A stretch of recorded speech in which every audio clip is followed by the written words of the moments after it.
Nick Harris lived with his wife, Sarah, in a picturesque small town called Cedar Ridge, Oregon. Nestled between towering evergreen forests and the foothills of the Cascade Mountains, Cedar Ridge was the kind of place where everyone knew each other. The town was surrounded by rugged mountain peaks and dense woods, offering stunning scenery in every direction. For Nick, a 38-year-old nature photographer, it was a perfect place to call home. He often rose at dawn to capture the golden sunlight filtering through the pine trees or the mist lifting off a tranquil forest lake. Every day in Cedar Ridge felt like a page from a nature magazine to him. Sarah, 36, owned a small but charming flower shop on Main Street. Her shop, Sarah's Floral Haven, was known for its fresh wildflower bouquets and friendly service. She had a green thumb and a keen eye for arranging vibrant blooms. Locals would stop in not just to buy flowers but to chat with Sarah, who always greeted them with a warm smile. Sarah seemed perfectly suited to the role of florist in their nature-loving community. She was patient, gentle, and had a way of making everyone feel welcome. Nick often thought how lucky he was. He had built a quiet, comfortable life with a loving wife and beautiful children amid the natural beauty they both cherished. Their home was a cozy two-story cabin-style house on the outskirts of town, backed by acres of towering fir trees. In the front yard, Sarah kept a tidy garden overflowing with roses and lavender, which perfumed the air in summer. Nick had helped build a wooden tree house for the kids in a sturdy old oak out back. Many evenings, the family would sit on the porch, listening to crickets and distant owl calls as dusk settled over the mountains. Nick and Sarah had two children who were the center of their world. Their daughter, Alice, was 10 years old, bright, curious, and always with a book in hand. She had Sarah's hazel eyes and a sprinkling of freckles, and she loved helping out in the flower shop after school, carefully trimming stems or watering the potted ferns. Henry, their 8-year-old son, was more energetic, a bundle of laughter and mischief. He followed Nick around whenever possible, fascinated by his father's cameras and outdoor adventures. Henry often begged to tag along on Nick's short hikes, eager to spot deer or collect interesting pine cones in the woods.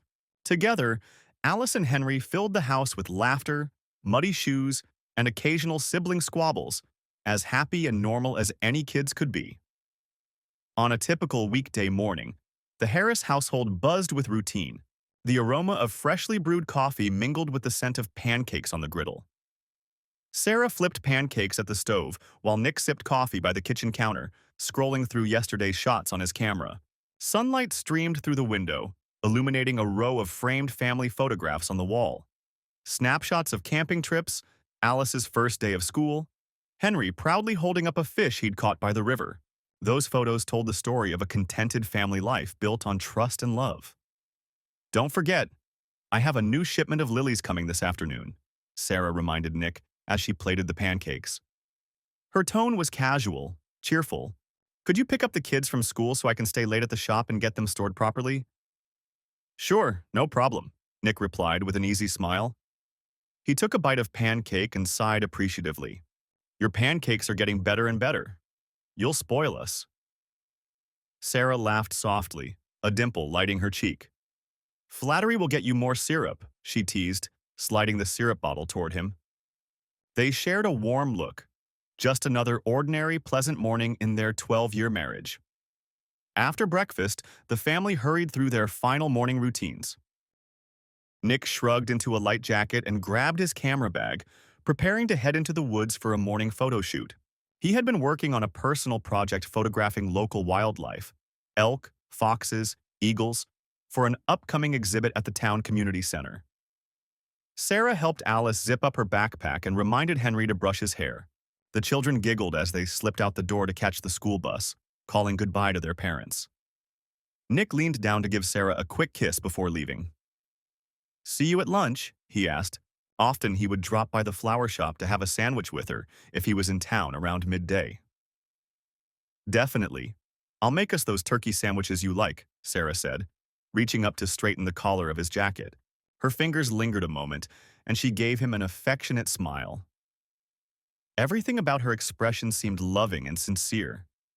Nick felt a swell of gratitude. Even after all these years, he still adored her. As Nick drove his dusty Jeep down the winding forest road, camera gear in the back. He reflected on how stable and joyful his life was. Sure, life in a small town could be predictable, even a little dull at times, but he wouldn't trade it for anything. He had a good career doing what he loved. His photography had been featured in a few regional magazines, and he often sold prints to tourists who passed through Cedar Ridge. Sarah's flower shop was doing well too. She had even been hired to do the floral arrangements for a big wedding next month, which she was excited about. Their children were healthy and happy. On weekends, they went hiking as a family or had barbecues with neighbors. They spent holidays gathered around the fireplace, making s'mores and telling stories. Nick believed wholeheartedly that they were happy and that their bond as a family was strong. There was little to suggest that anything was amiss beneath the surface of their tranquil life. However, if Nick had looked a bit closer, he might have noticed a subtle change in Sarah in recent months. It was nothing dramatic, just fleeting moments where she seemed distracted or distant. Sometimes Nick would catch her staring off through the window with a furrowed brow, as if troubled by something. When he asked if everything was okay, she always snapped back to a smile and assured him she was just tired from work. Sarah had also started taking occasional evening outings by herself, saying she was meeting a friend for coffee or handling a supplier meeting for the shop. Nick, trusting as ever, didn't question these outings much. He figured everyone needed a little personal time, and with 2 kids and businesses to run, it made sense she'd want a breather now and then. He had no reason to suspect those moments were anything more than the normal stresses of life. One small oddity did stick in Nick's mind. Their close friend Michael had unexpectedly moved away about 6 months ago. Michael Peterson had been a friend of Nick's since high school and part of their lives in Cedar Ridge for years. He was practically family, Uncle Mike, to the kids. Michael worked as a freelance photographer as well, often partnering with Nick on projects or loaning equipment back and forth. Then one day, Michael announced he had accepted a job in another city and left town in a hurry. Nick remembered how sudden it was. Michael hadn't seemed excited about a new opportunity or anything, just eager to leave. He didn't even throw a big going-away party, just a quick goodbye dinner with Nick and Sarah, and he was gone. It struck Nick as uncharacteristic, but he respected his friend's decision and didn't press him for details. Life got busy, and they hadn't talked much since beyond a few texts. Michael's old house down the street sat empty until it was sold a couple of months later. If there were any clouds on the horizon of Nick's peaceful life, he hadn't truly noticed them. He was a man content with what he had: a loving wife, 2 great kids, and a career that allowed him to explore the beauty of the world around him. As he hiked into the woods that morning, camera in hand, Nick had no idea that his world, everything he thought he knew about his family, was on the brink of shattering. All he heard was the sweet chorus of birdsong in the trees and the gentle rush of a distant stream, blissfully unaware of the dark secret lurking just beyond his sight. Chapter 2. The Mysterious Photographs. A few weeks later, on a crisp Saturday afternoon, Nick found himself rummaging through the storage closet in the den. Autumn was in the air. A cool breeze through an open window stirred the curtains and carried the scent of pine indoors. Sarah had taken the kids into town for ice cream after soccer practice, and Nick had a rare quiet moment to organize some of his photography gear. The hallway closet was a chaotic jumble of old camera equipment, tripods, and boxes of memory cards, years' worth of accumulated tools and memories. He pulled out an old digital camera, a sturdy black DSLR that had belonged to Michael. Michael had lent it to Nick shortly before he moved, saying Nick could hang on to it indefinitely since Michael was upgrading to a new model. Nick hadn't used this spare camera much, but it was a good backup. He blew a thin layer of dust off the camera's body and turned it over in his hands, smiling wistfully as he thought of his friend. Maybe he should give Michael a call soon, see how he was doing in his new city. Out of idle curiosity and habit, Nick pressed the power button. The camera's battery had long died. He fetched a charging cable from another shelf, plugged it into the wall, and connected the camera. After a few minutes, a small green light blinked to life. Nick clicked the review button to see if any shots were stored on the memory card. Often, when he borrowed or inherited cameras, he'd find random old pictures left behind, like accidental time capsules. To his surprise, dozens of thumbnail images popped up on the camera's tiny LCD screen. They weren't his photos. In fact, Nick realized these must have been taken by Michael or whoever had used the camera last. He rotated the camera in his hands, squinting at the thumbnails. There were photos of forested hills and a winding river, scenes that looked like the outskirts of Cedar Ridge. He recognized the bright red of the old covered bridge outside of town in one picture. Another showed a panoramic shot of Mount Hood looming in the distance, a familiar sight from a nearby lookout point. Nick smiled. Michael must have been taking some nature shots before he left. Perhaps one last hurrah around their beloved Oregon landscapes. Nick clicked into one of the images to see it full size. As it loaded, the screen displayed a high-resolution photo of a dense forest clearing. Sunlight lanced down through the trees, illuminating a patch of ground covered in pine needles. At first glance, it looked like a typical nature photograph, but as Nick looked closer, something caught his eye in the corner of the frame, a hint of movement frozen in time.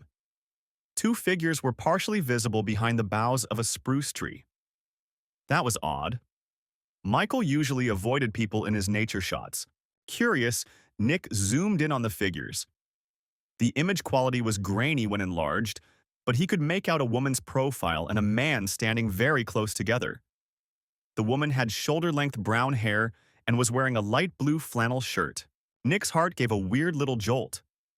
Sarah owned a shirt just like that. He brushed it off. Lots of people wear flannel in Oregon.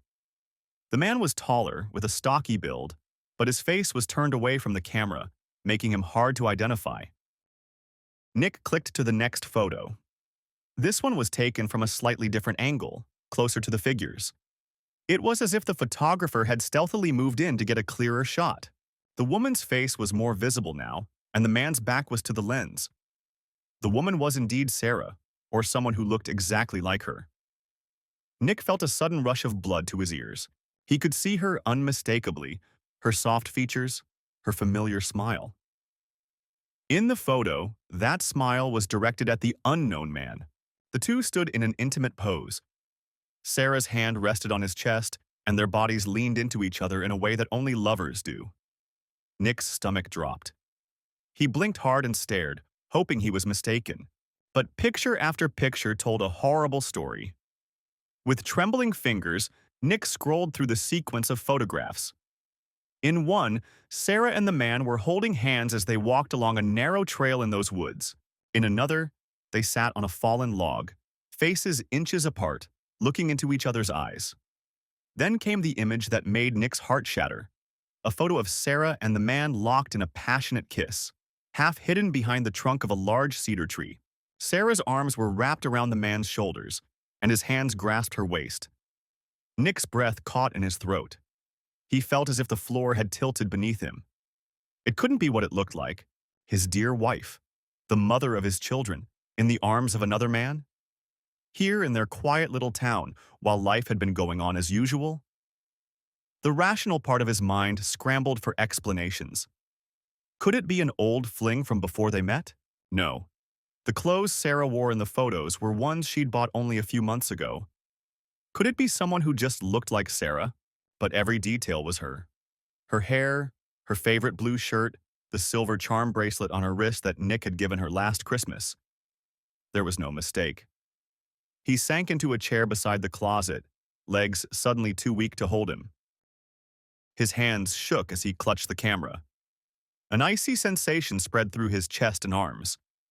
Nick realized he was in shock, drawing quick, shallow breaths that barely filled his lungs. 1,000 thoughts careened through his mind. Who is that man? When were these taken? How could Sarah do this? Why? Nick forced himself to keep looking, even as it pained him. The next photo showed Sarah and the stranger entering a small cabin. Nick recognized it after a moment. The old ranger's cabin at Silver Lake, a remote spot about 30 minutes outside town. It was public land, but the cabin was often empty except in summer. They must have thought they were alone. Another photo from inside the cabin's window showed them in an intimate embrace by the fireplace, silhouettes against the firelight. The angle was from outside, perhaps through a gap in the curtains, indicating the photographer had been spying unseen. Whoever took these pictures had been following them closely, documenting everything. The final image was perhaps the most damning and personal. Sarah, hair mussed and face flushed, sitting on the edge of the cabin's bed in that same shirt, unbuttoned. The man, still with his back to the camera, stood between her knees, shirtless, as if they had paused in the middle of undressing. It wasn't graphic, but it was unmistakably sexual. Nick felt a surge of nausea and looked away, unable to stomach anymore. He turned off the camera, his hands clammy and cold. For a long moment, Nick just sat there, staring blankly at the opposite wall of the den. The cozy room, lined with his nature books and decorated with Sarah's potted ferns, felt suddenly alien. He was simultaneously numb and seething with emotion. His mind couldn't settle on any one feeling. Betrayal, rage, hurt, disbelief, and even a strange guilt, as if somehow this were a nightmare he should have prevented. He could hear the quiet ticking of the clock on the wall. Each tick seemed louder than the last, pounding in his ears. Nick struggled to regulate his breathing. He realized he was gripping the camera so tightly that his knuckles had turned white. Carefully, he set it down on a nearby table, almost as if it were something dangerous that might burn him. In a way, it had. Those images had scorched away the reality he thought he knew, leaving a painful new truth in its place. His wife, his partner of over a decade, had been unfaithful. And not just once in a moment of weakness, it seemed. The variety of locations in the photos suggested an ongoing affair. Those pictures looked like they were taken on different days, some in broad daylight in the woods, one at sunset by Silver Lake, another at night in the cabin. Different clothes on different days. This wasn't a one-time lapse in judgment. It was a full-blown secret relationship. A hot tear escaped Nick's eye, surprising him. He couldn't remember the last time he'd cried. He wasn't someone who cried easily, but now tears blurred his vision as the betrayal bore down on him fully. In those photos, Sarah looked happy, glowing even, happier than he had seen her in a while. The realization cut deep. Was she no longer happy with their life? With him? He thought they were content, but had she been pretending? Each tender look she gave that stranger in the photos replayed in Nick's mind and twisted the knife. He recalled the recent moments she'd seemed distracted or had excuses to go out. He had brushed them off as normal, but clearly, he'd missed the signs. He felt a bitter sting of humiliation. Michael had known, it seemed, and took these photos. How long had others known? Their friend had left town over this. Why hadn't he just told Nick outright? That thought gave Nick something to latch onto. Michael. These were Michael's photos. Who else could the photographer be? The camera belonged to Michael, and the shots looked like they were taken by someone trailing Sarah and the man secretly. It had to be him. Michael must have discovered the affair and documented it. But then he left Cedar Ridge without a real explanation. Did he not have the heart to confront Nick with the truth? It would fit Michael's personality. He was always a bit conflict-averse and deeply loyal. Maybe he thought leaving evidence behind on the camera was a way to let Nick find out on his own. Or perhaps Michael never intended for Nick to see these, and leaving the camera was a careless mistake. Nick's swirling emotions gradually coalesced into one burning need: answers. He needed to know the full story. Who was that other man with Sarah? Why did Michael keep this a secret and then vanish? How long had this been happening? And above all, why would Sarah do this to their family? He stood up shakily, wiping his eyes with the back of his hand. The sorrow and shock were slowly coiling into anger. The betrayal was so immense he couldn't confront it all at once without breaking, so instead his mind seized on the practical questions as a form of control. Find out everything first, then figure out what to do. He wasn't a hot-headed man by nature. He usually approached problems methodically, even emotionally charged ones. Right now, methodical investigation was the only thing keeping him from either screaming or collapsing in despair. Nick carefully removed the memory card from the camera and inserted it into his laptop on the desk. He wanted to make sure the images were copied somewhere safe, perhaps out of some instinct to preserve evidence. As the files transferred, he looked at the timestamps embedded in the image data. The earliest photos were dated around 5 months ago, and the latest ones were from just 2 weeks ago. 5 months. That meant Sarah's affair had been going on for nearly half a year right under his nose. His jaw clenched tightly at the thought. The stranger's face was still largely a mystery.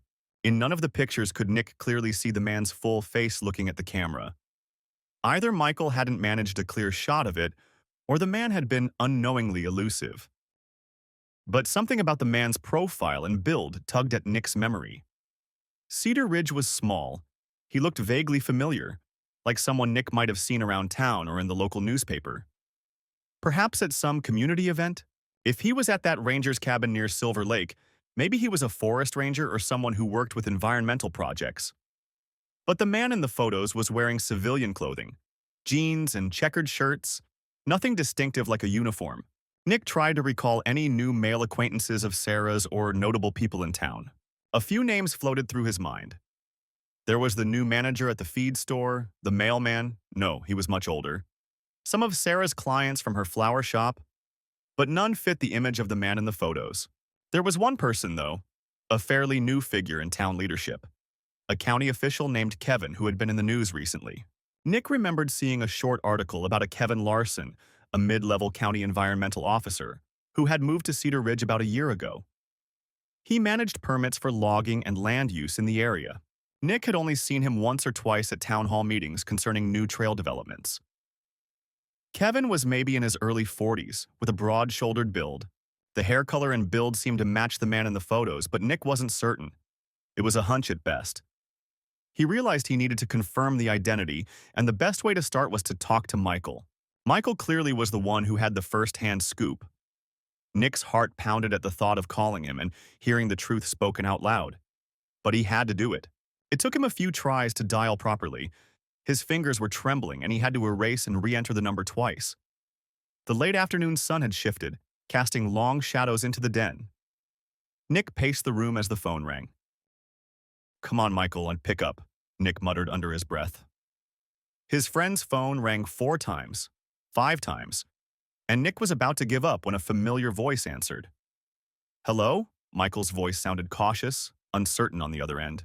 Nick swallowed, suddenly finding his throat dry. "Michael, it's me." "Nick," he managed. He realized he hadn't thought through exactly what to say. His emotions, barely held in check, threatened to surge at the sound of his friend's voice. There was a pause. Then Michael responded quietly, "Hey, Nick, it's good to hear from you." But his tone was strained, as if he dreaded the conversation that might follow.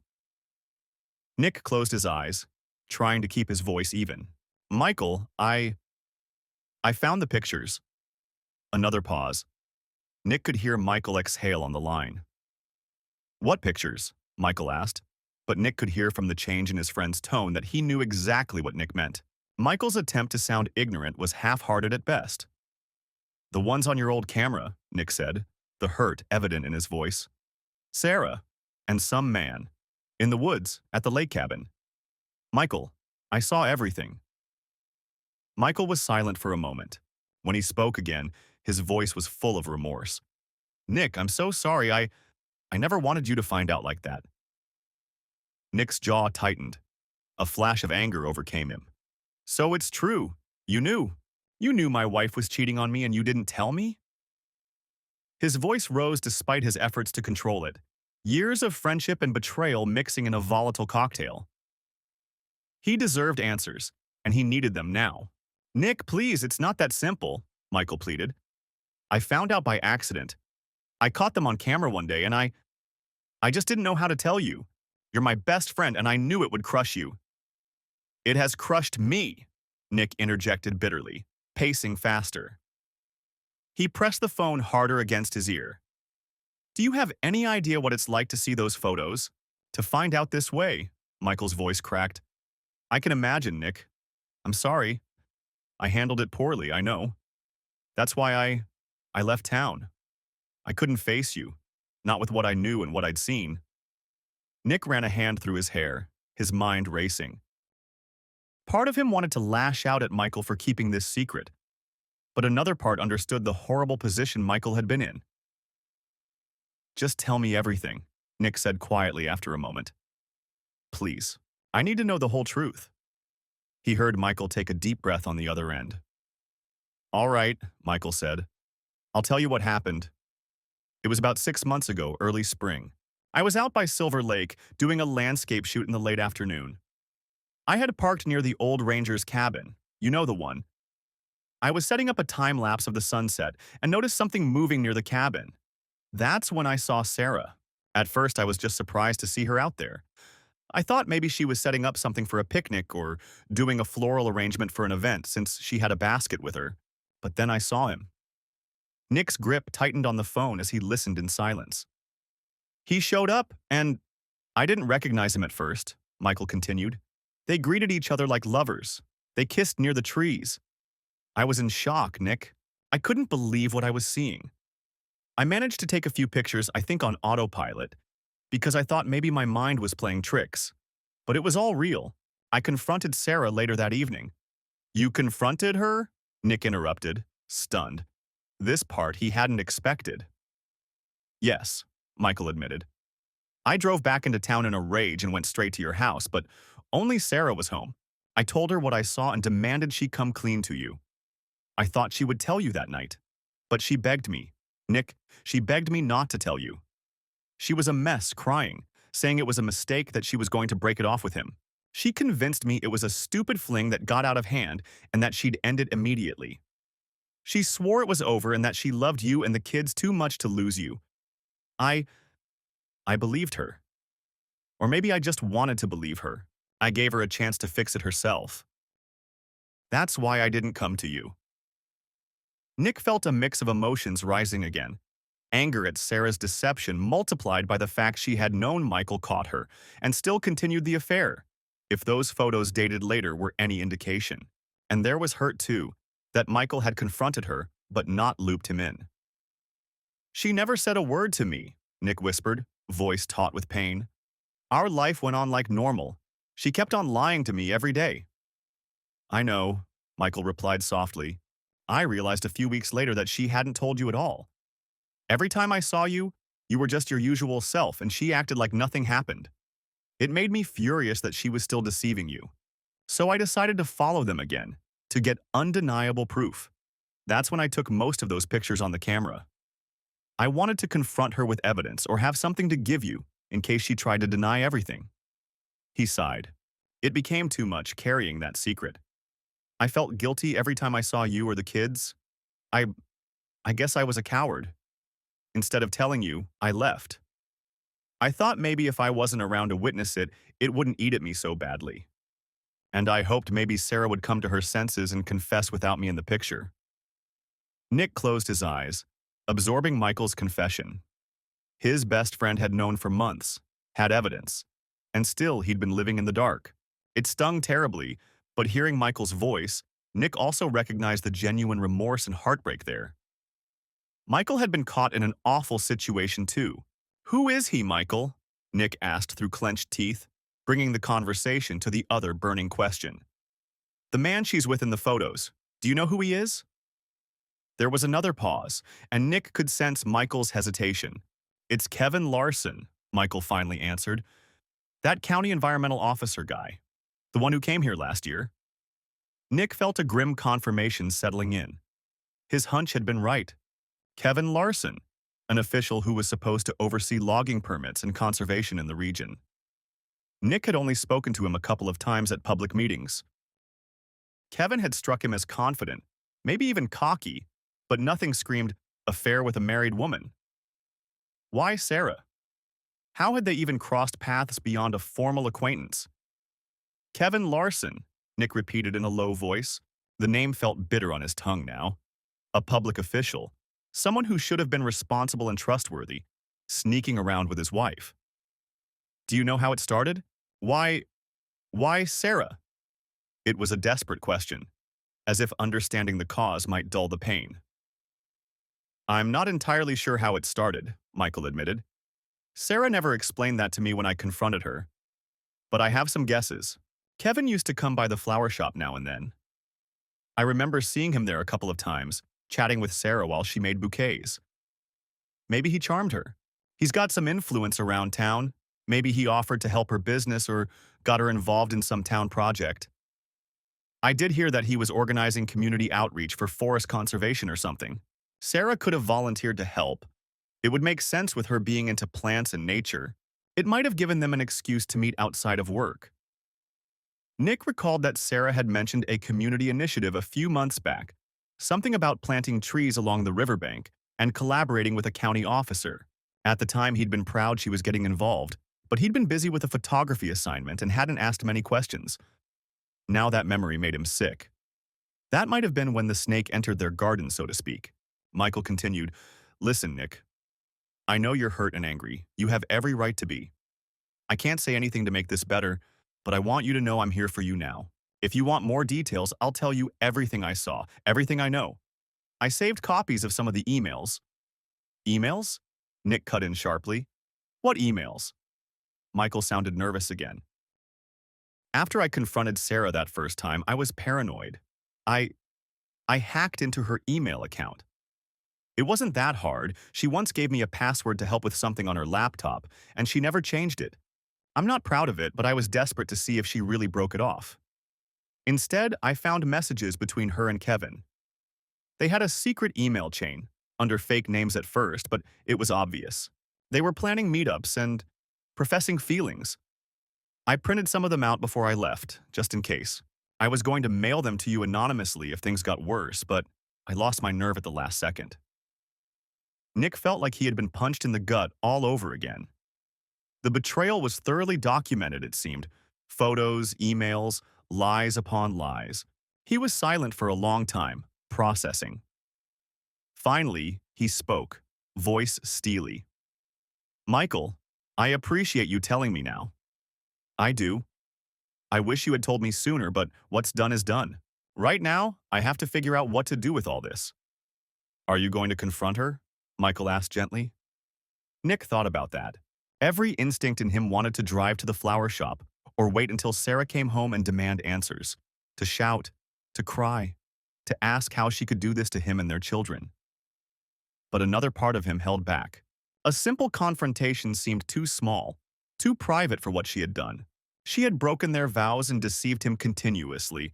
And Kevin Larson, that man had not only seduced a married woman, but he, an official, had used his position to perhaps lure her. Nick's thoughts turned darkly to Kevin's role. If Kevin had simply been some random fling, Nick might have focused solely on Sarah's betrayal.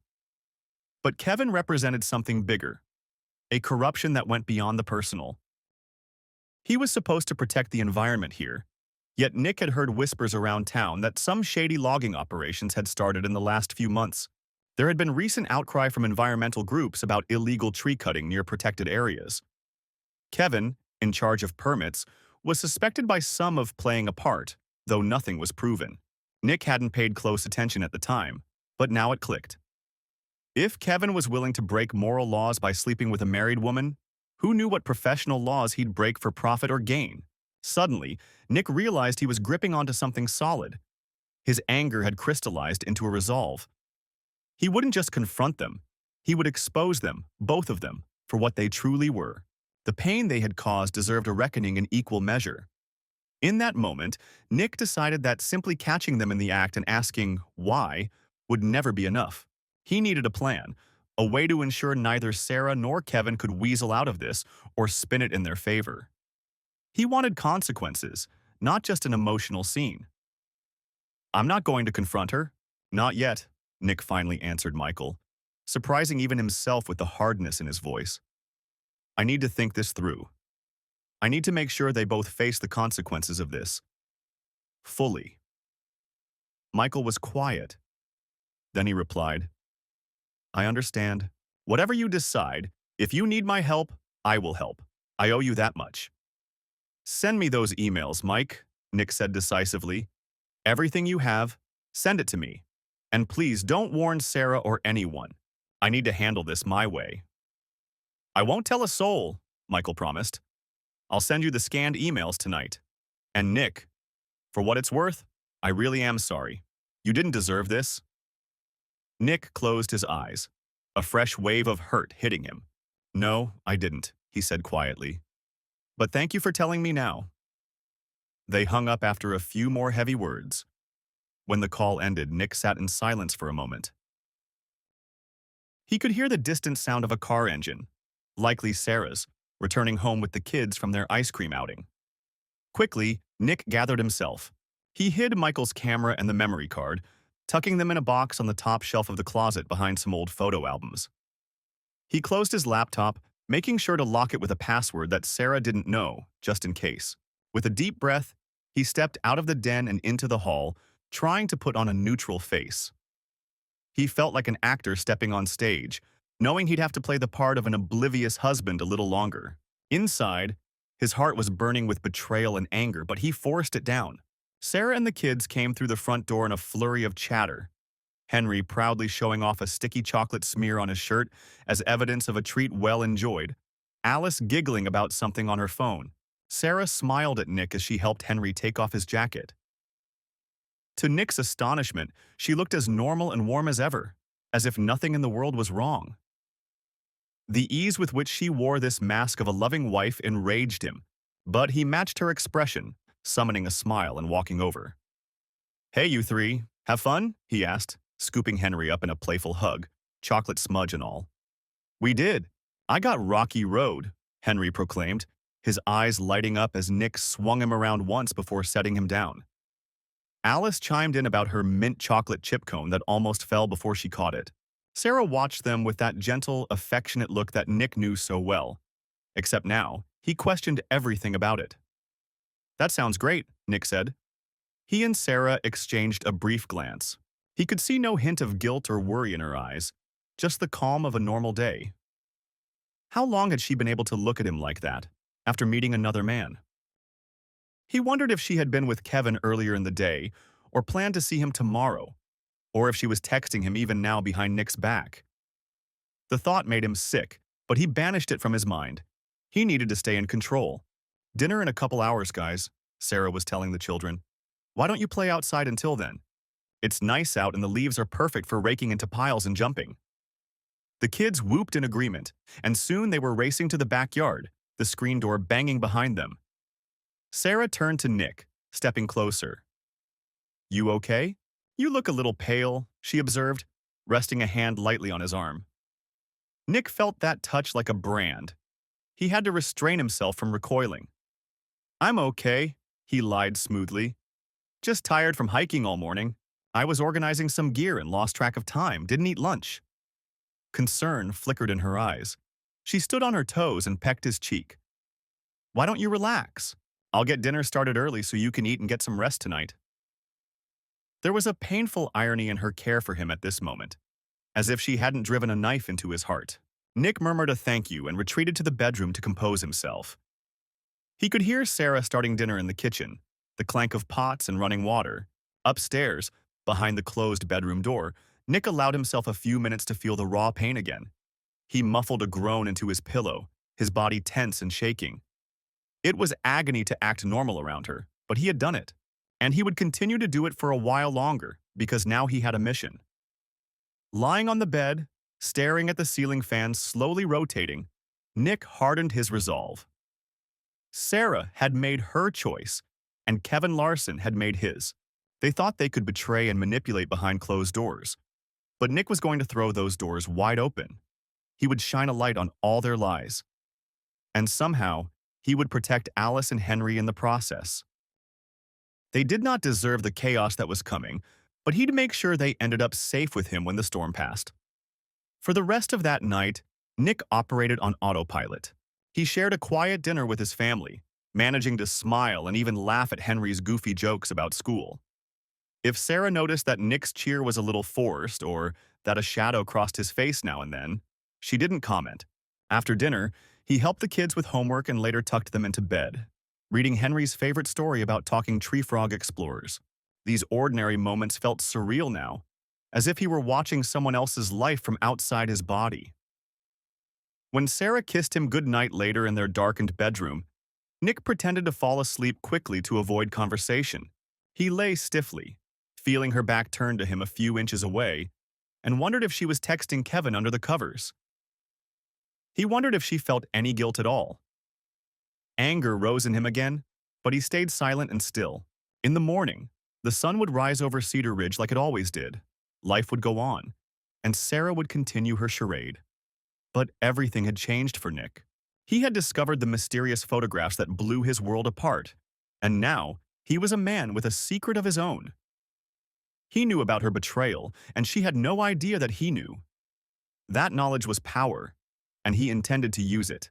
In the quiet darkness, Nick stared into the void of night and promised himself he would not be a victim in this story. He would be the one to end it on his terms. The path ahead was painful and uncertain, but one thing was clear.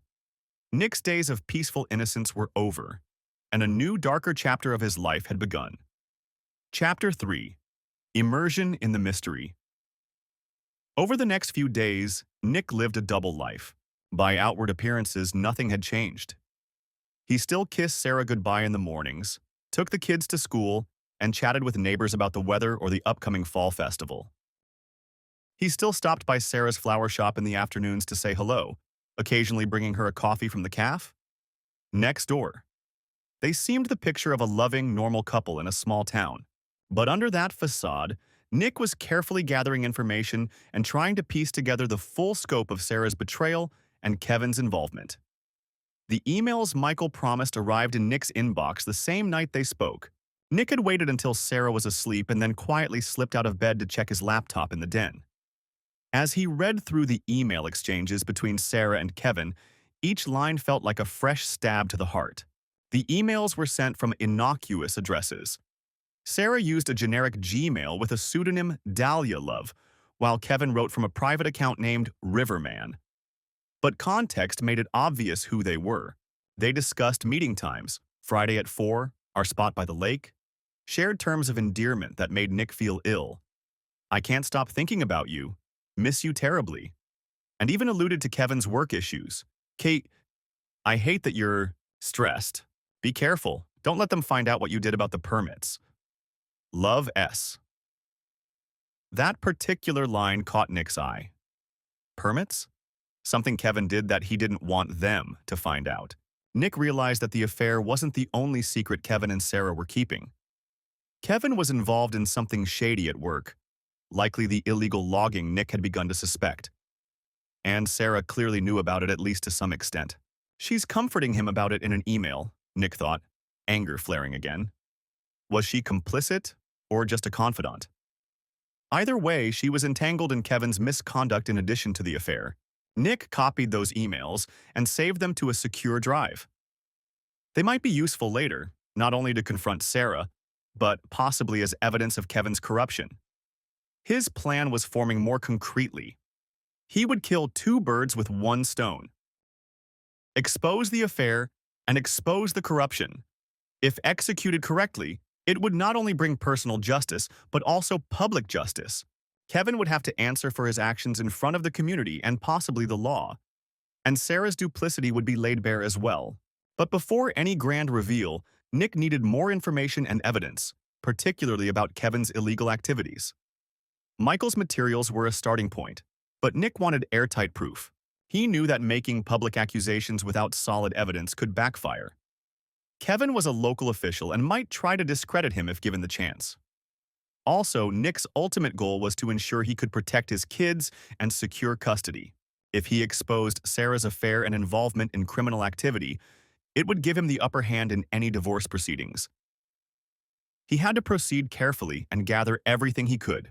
During the day, Nick started doing some discreet digging of his own. One afternoon, while Sarah was busy at her shop, Nick visited the Cedar Ridge County Records Office under the pretext of researching locations for a photo series on historic logging. The clerks there knew him as a local photographer and thought nothing of his inquiries. Nick pored over land use records and permit filings from the past year. It took a few hours, but he found what he was looking for. Kevin Larson's signature on several controversial logging permits.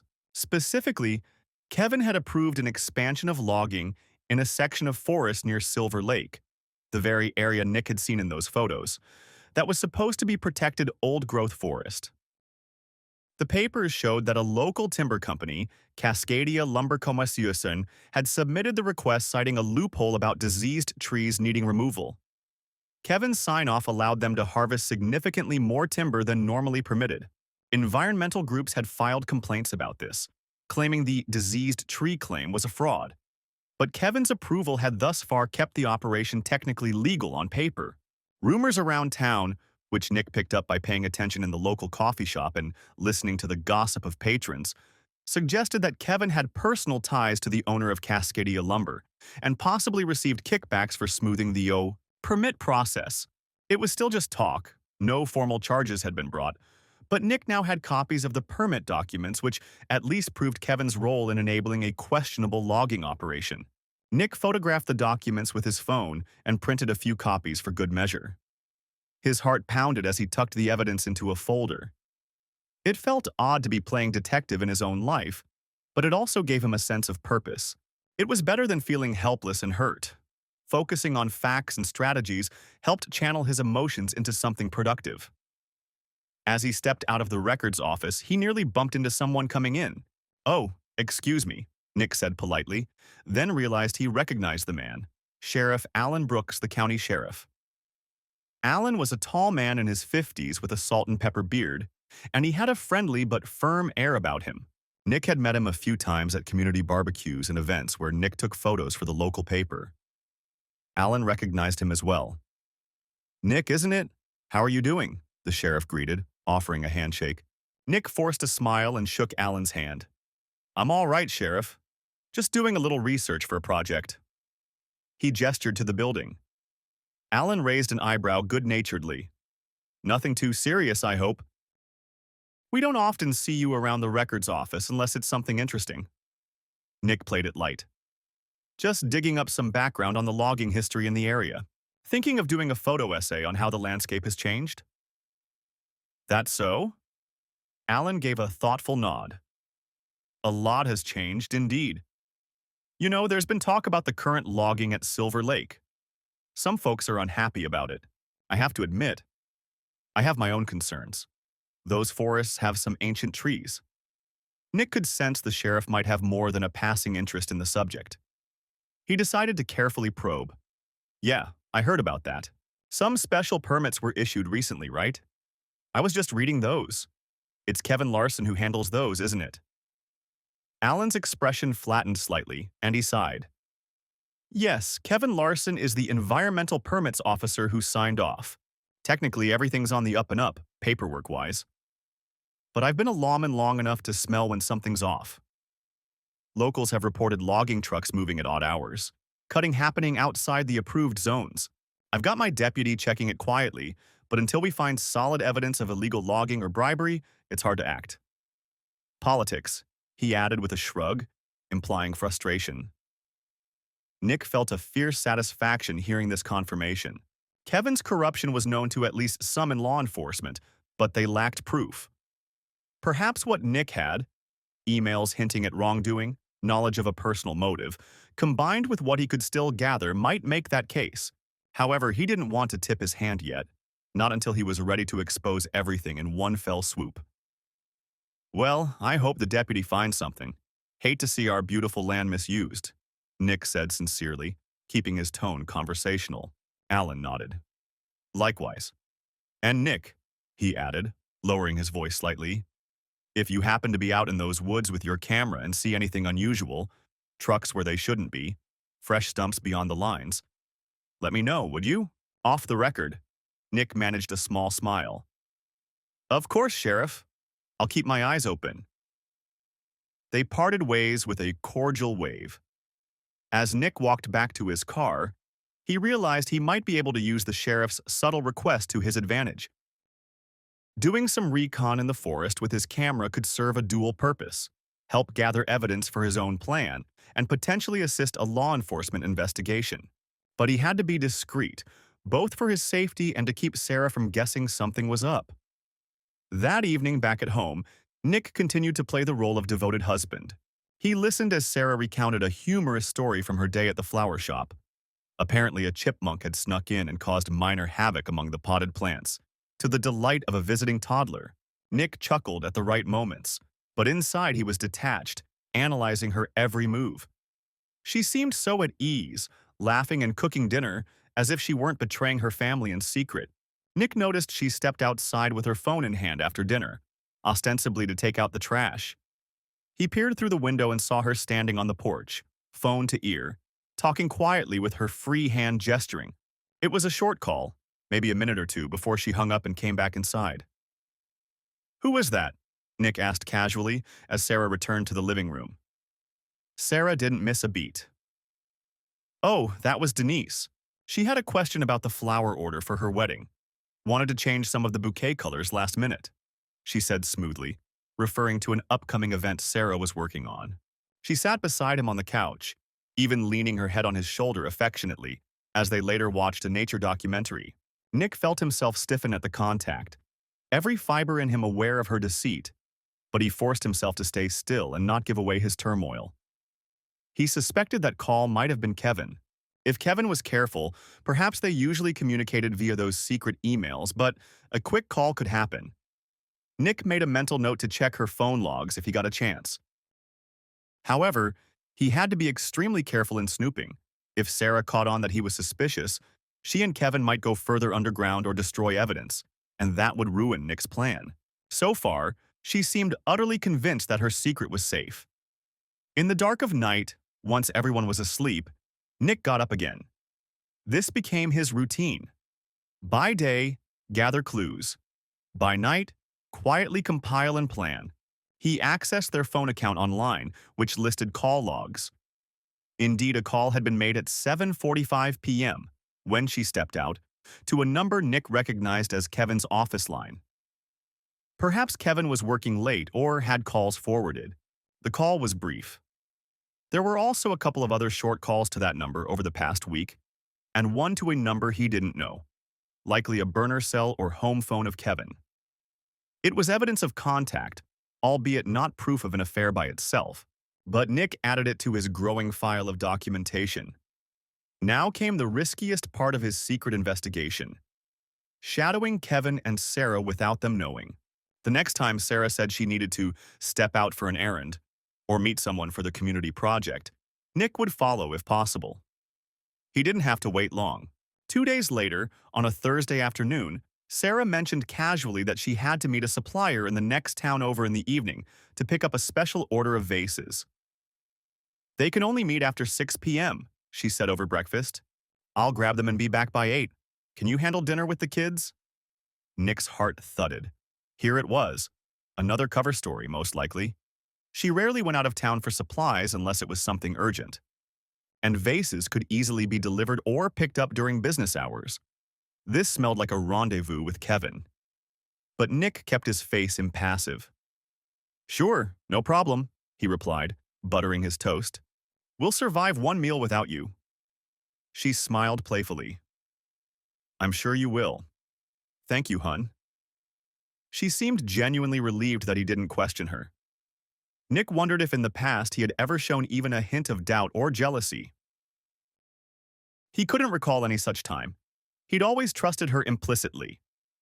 That trust was exactly what she was relying on now to conceal her lies. All day Thursday, Nick felt on edge, anticipating the evening. He arranged with a neighbor, Mrs. Caldwell, to be on standby to watch the kids for an hour or two in case his photography errand ran late. He had told the kids and Sarah that he might try to catch the sunset at a ridge outside town after dinner, since Sarah would be away anyway, and that if he wasn't back by their bedtime, the neighbor would stay until he returned. This wasn't unusual. He often chased good lighting for a shot, so Sarah didn't find it suspicious. When evening came, Sarah gave each kid a kiss and grabbed her purse. She wore a casual outfit, but Nick noticed she had taken a bit more care than usual. Her hair was neatly brushed, and she wore the pair of earrings he'd given her on their anniversary. Why dress up for a supplier? He forced a smile as she waved goodbye. The moment her car disappeared down the road, Nick sprang into action. He had already loaded his camera with a telephoto lens and had a small audio recorder in his jacket pocket. He hurried to his Jeep, telling the kids and Mrs. Caldwell, who had come over to supervise playtime, that he'd be back soon. Maintaining a safe distance, Nick tailed Sarah's car out of Cedar Ridge. Dusk was beginning to fall, painting the sky in soft pink and orange hues as he followed her red sedan along the 2-lane highway. She wasn't heading toward the neighboring town's commercial district as she had claimed. Instead, Her car exited onto a smaller country road that led toward Silver Lake and the surrounding forest. Nick's jaw clenched. Of course. Back to the lake, their apparent favorite hideaway. He killed his headlights and hung back far enough to not be seen. Luckily, traffic was sparse, and it was easy to keep track of her taillights from a distance. After about 20 minutes, Sarah's car turned off the main road onto a gravel path that was used mostly by forestry crews and hikers heading to trailheads. It indeed led toward the old ranger's cabin and some logging access roads. Nick parked at the turnoff, hidden by some bushes, and decided to proceed on foot. He didn't want the crunch of gravel under his Jeep's tires to announce his approach. Night was falling faster under the canopy of trees as Nick jogged quietly along the side of the gravel road. Owls were beginning their nightly calls, and the air was cool and damp with autumn. Up ahead, through the thick trunks, he spotted a faint light. It looked like it could be headlights or maybe a lantern near the cabin area. He slowed his pace and moved off the road, creeping through the underbrush to stay hidden. The last thing he wanted was for them to spot him. If they were meeting out here, chances are they felt safe from prying eyes. As he got closer, voices became audible through the hush of the woods. Nick recognized Sarah's voice first. He peered from behind a cluster of young cedars and saw the silhouette of the old ranger's cabin about 50 yards ahead in a small clearing. A single lantern or flashlight inside cast a faint glow through a window. Sarah's car was parked nearby, and next to it was another vehicle, a dark SUV that Nick knew belonged to Kevin Larson. He had seen it in the town hall parking lot before. They were both here. Heart pounding, Nick moved in as close as he dared, which was the backside of a large Douglas fir tree at the edge of the clearing, maybe 30 yards from the cabin. The cabin door was slightly ajar, just enough to allow a slice of light and sound to escape. Nick could hear them talking, though not all the words were clear. He slipped the small digital recorder from his pocket and clicked it on, aiming it toward the cabin to catch whatever it could. Inside, Kevin's deep voice murmured something. Sarah's voice responded, a bit anxious-sounding. Nick caught a few phrases. "So nervous about this, Kevin? What if someone—" Kevin shushed her gently. "No one followed you, right? Nick thinks you're out of town on business, yes?" "Yes," Sarah replied. "He has no idea. I feel awful lying, but I had to see you." There was a sound of movement. Nick imagined Kevin comforting her, maybe an embrace. "You worry too much," Kevin said softly. "We have been careful. In a few more weeks—" He trailed off, and Nick strained to hear. He took out his camera and snapped a few photos of the cabin through the gap in the door, hoping to capture them together. With the low light, he doubted they'd turn out well without flash, which he couldn't risk. But at least silhouettes might be visible. "What happens in a few weeks?" Sarah's voice asked quietly. Kevin answered, his tone confident and reassuring. "In a few weeks, the contract will be done. I'll have everything sorted. Then we can talk about moving forward, openly. But I need to wrap up this situation first." Sarah sighed. "I don't care about the money or the contract. I hate sneaking around like this." "I know, my love," he said, and Nick felt a spike of anger at hearing Kevin call her that. "But trust me, once this deal is finished, I'll be in a much better position. We'll have more freedom. I won't have to worry about these loose ends at work, and I can focus on us." There was a pause, and then a sound that made Nick's stomach churn. Kissing. He forced himself to stay focused, snapping another photo. He needed to hear more about this deal Kevin was mentioning. It clearly sounded like something illicit. Money was mentioned, and a contract, likely related to the illegal logging permits or some payoff. As if on cue, Sarah's voice, sounding slightly breathless, asked, "Are you sure no one will find out about what you did? You mentioned an investigator." Kevin made a dismissive noise. "It's under control. The sheriff doesn't have a clue beyond hearsay. My contacts at Cascadia Lumber are keeping things quiet. We funneled the extra logs through the Miller property to disguise the source. Even if someone does sniff it out, it'll look like Miller's mistake, not mine." Nick's eyes widened as he listened. This was a full-blown confession of wrongdoing. He carefully adjusted the recorder and camera.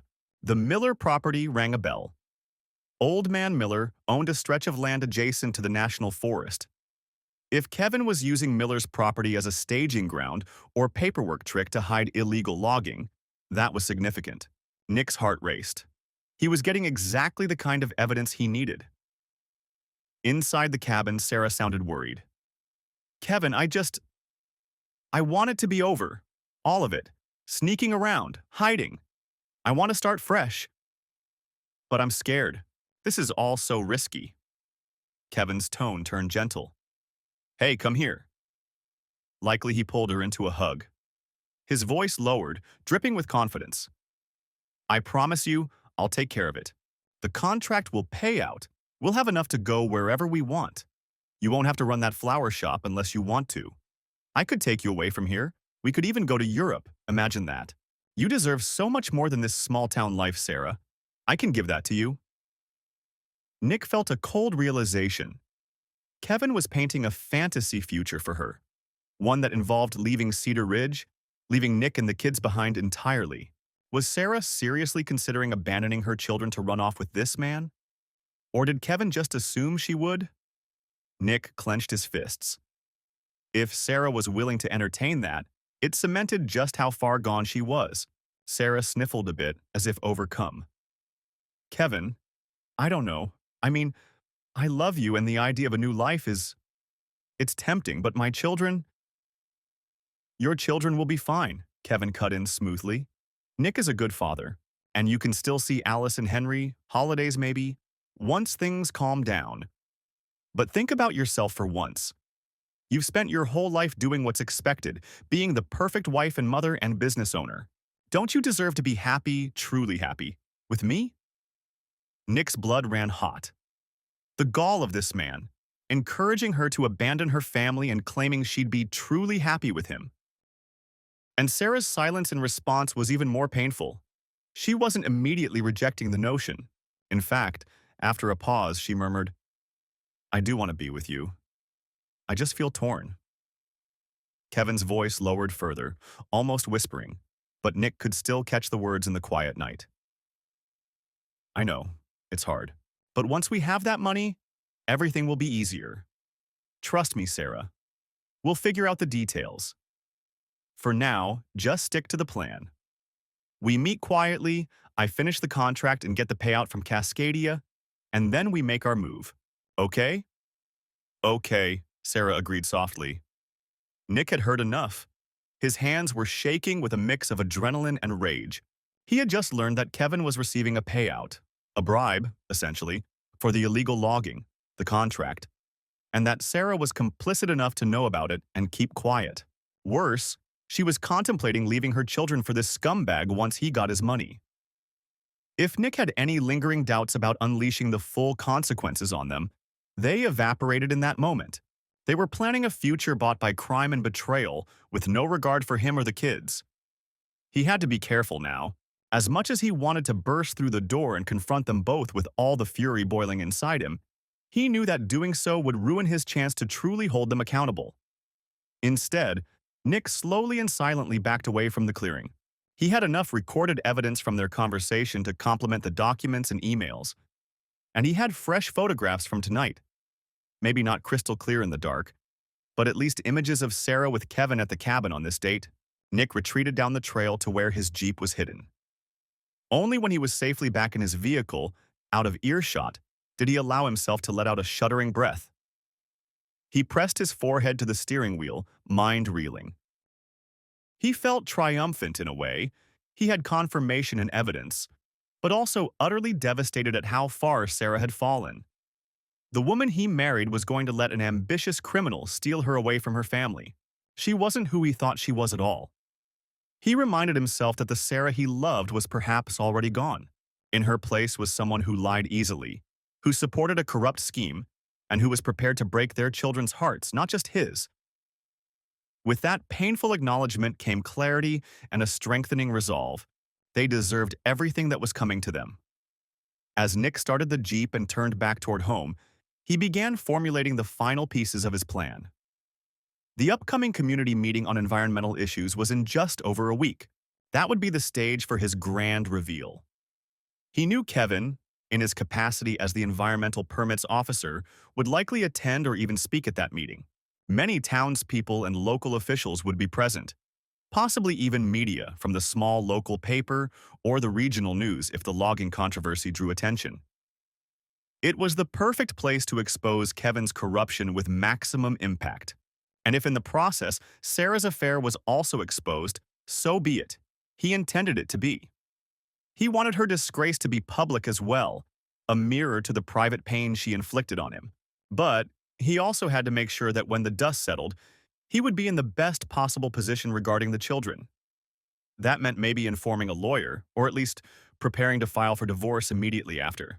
Evidence of her affair and association with a criminal could help in negotiations or court, even if Oregon was a no-fault divorce state.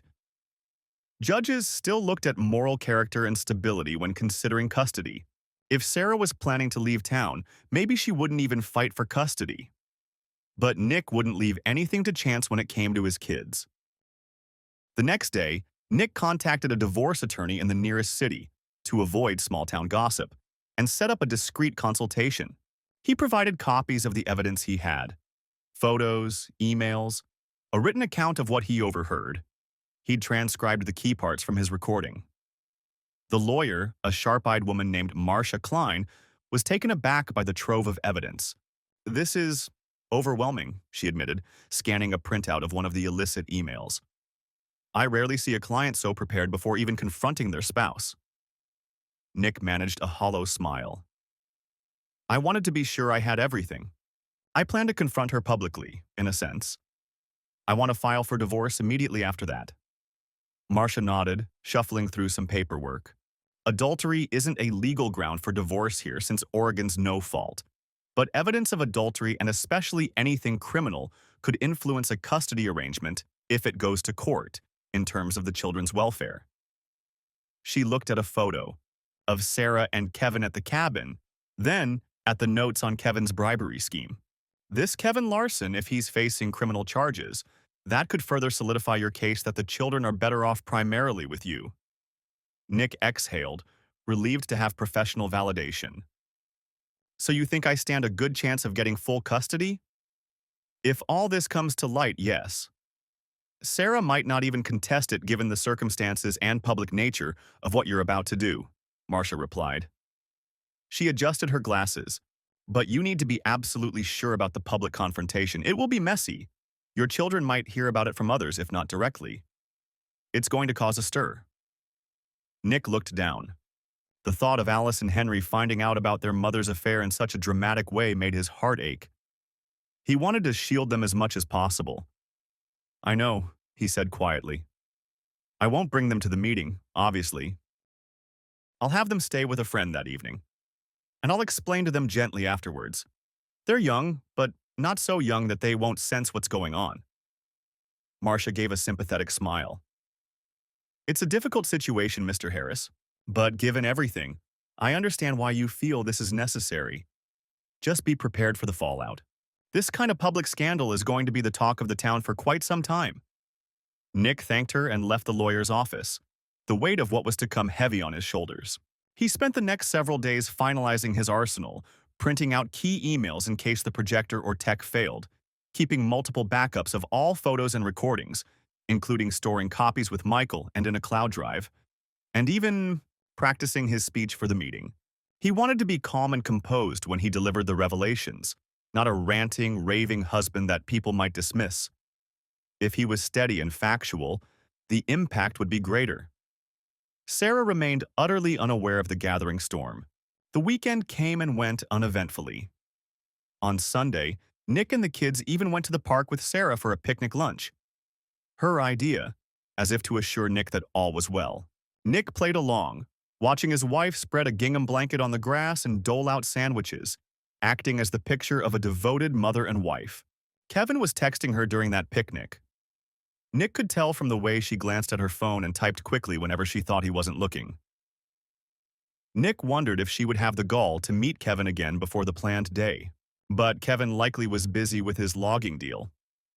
Plus, the community meeting was on Tuesday evening, just a couple days away now. On Monday night, Nick made one more important move. He anonymously tipped off a local journalist from the regional newspaper, someone who had written critically about the Silver Lake logging issue.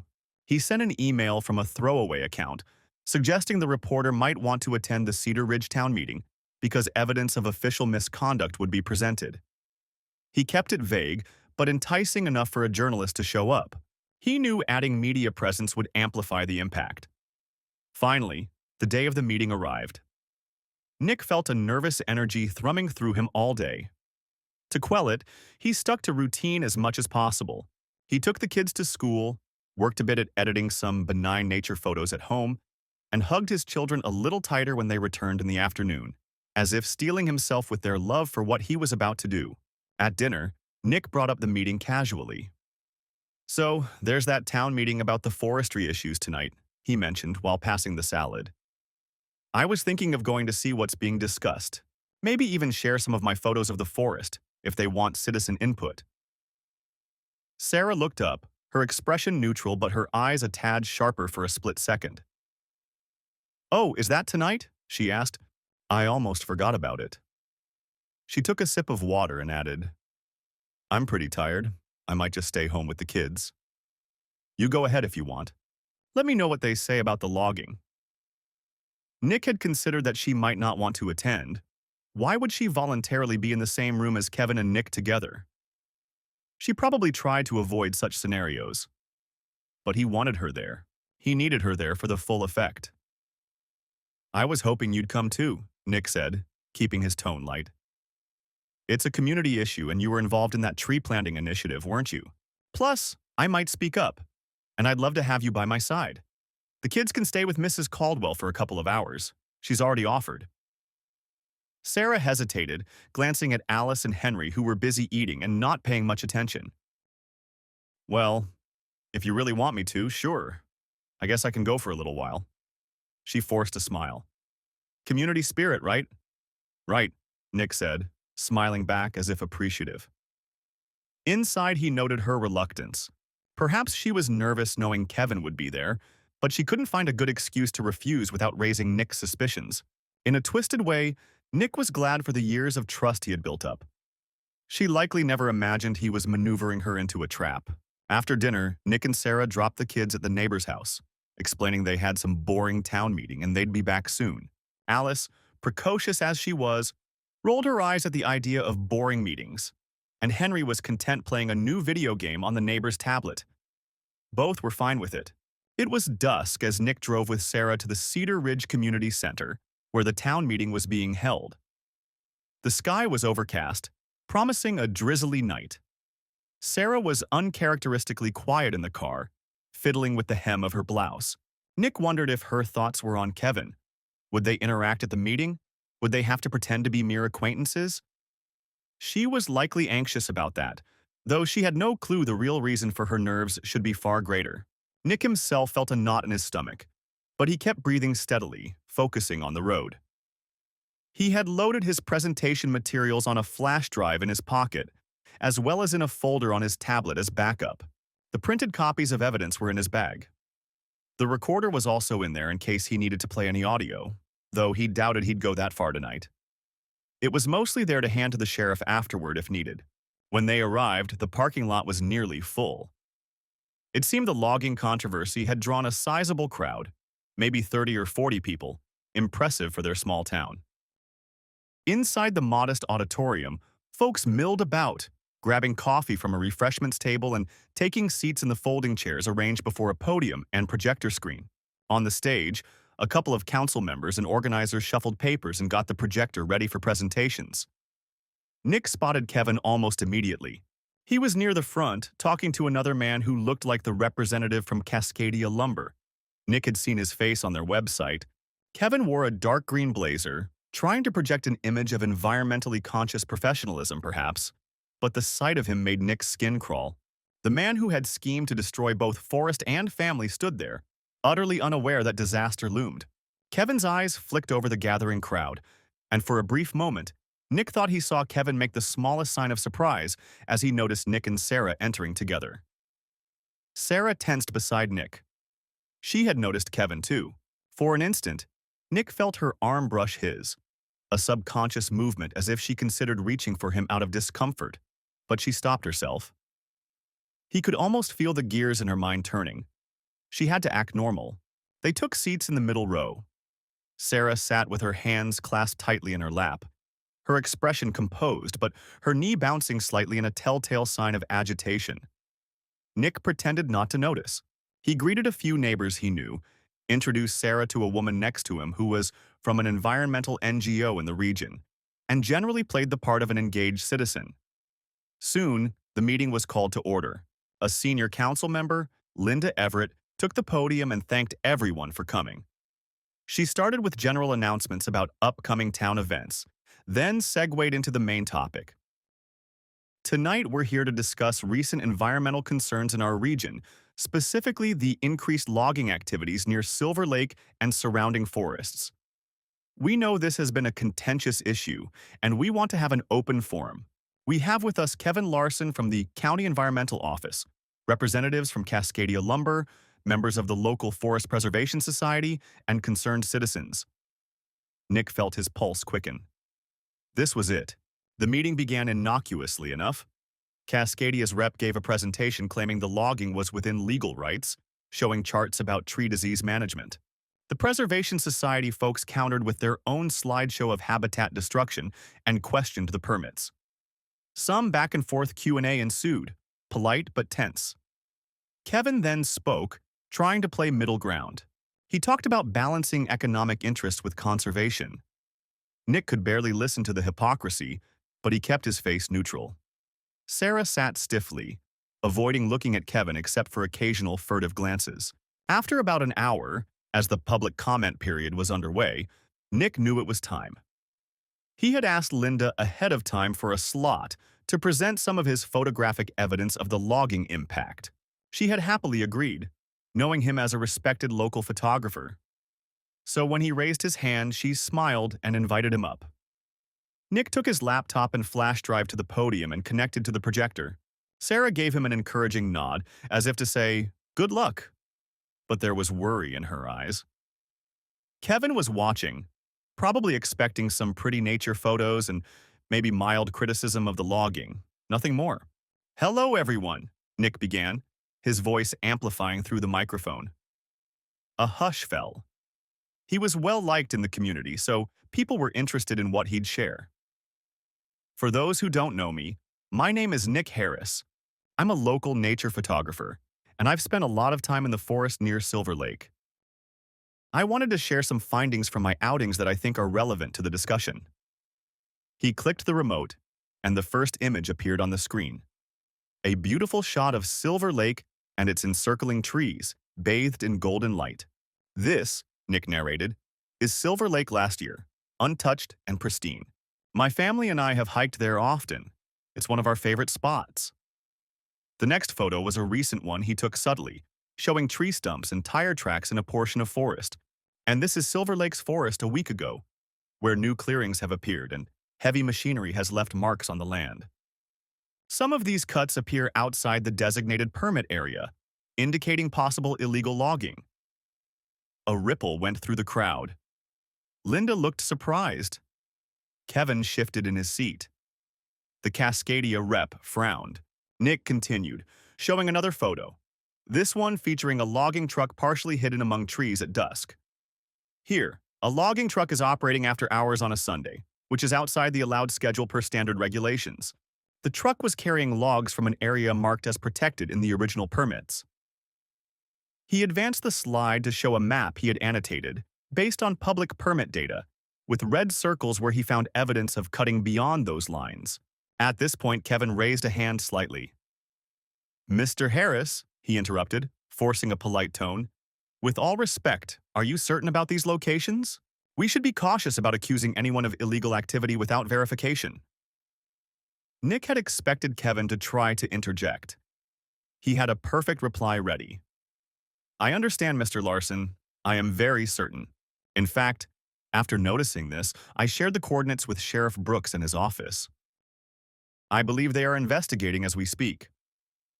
This was true, as after his conversation with the sheriff, Nick had indeed passed along some info earlier this week. Kevin's face tightened at the mention of the sheriff. Murmurs grew. A voice from the audience, one of the older residents, called out, "What about the permits? Did someone allow that logging to go too far?" Nick seized that moment. "That's a great question. The permits for Silver Lake's logging were signed by Mr. Larson here." He gestured to Kevin, whose jaw clenched. "I have copies of those permits." Nick pulled out the copies from his folder on the podium and held them up.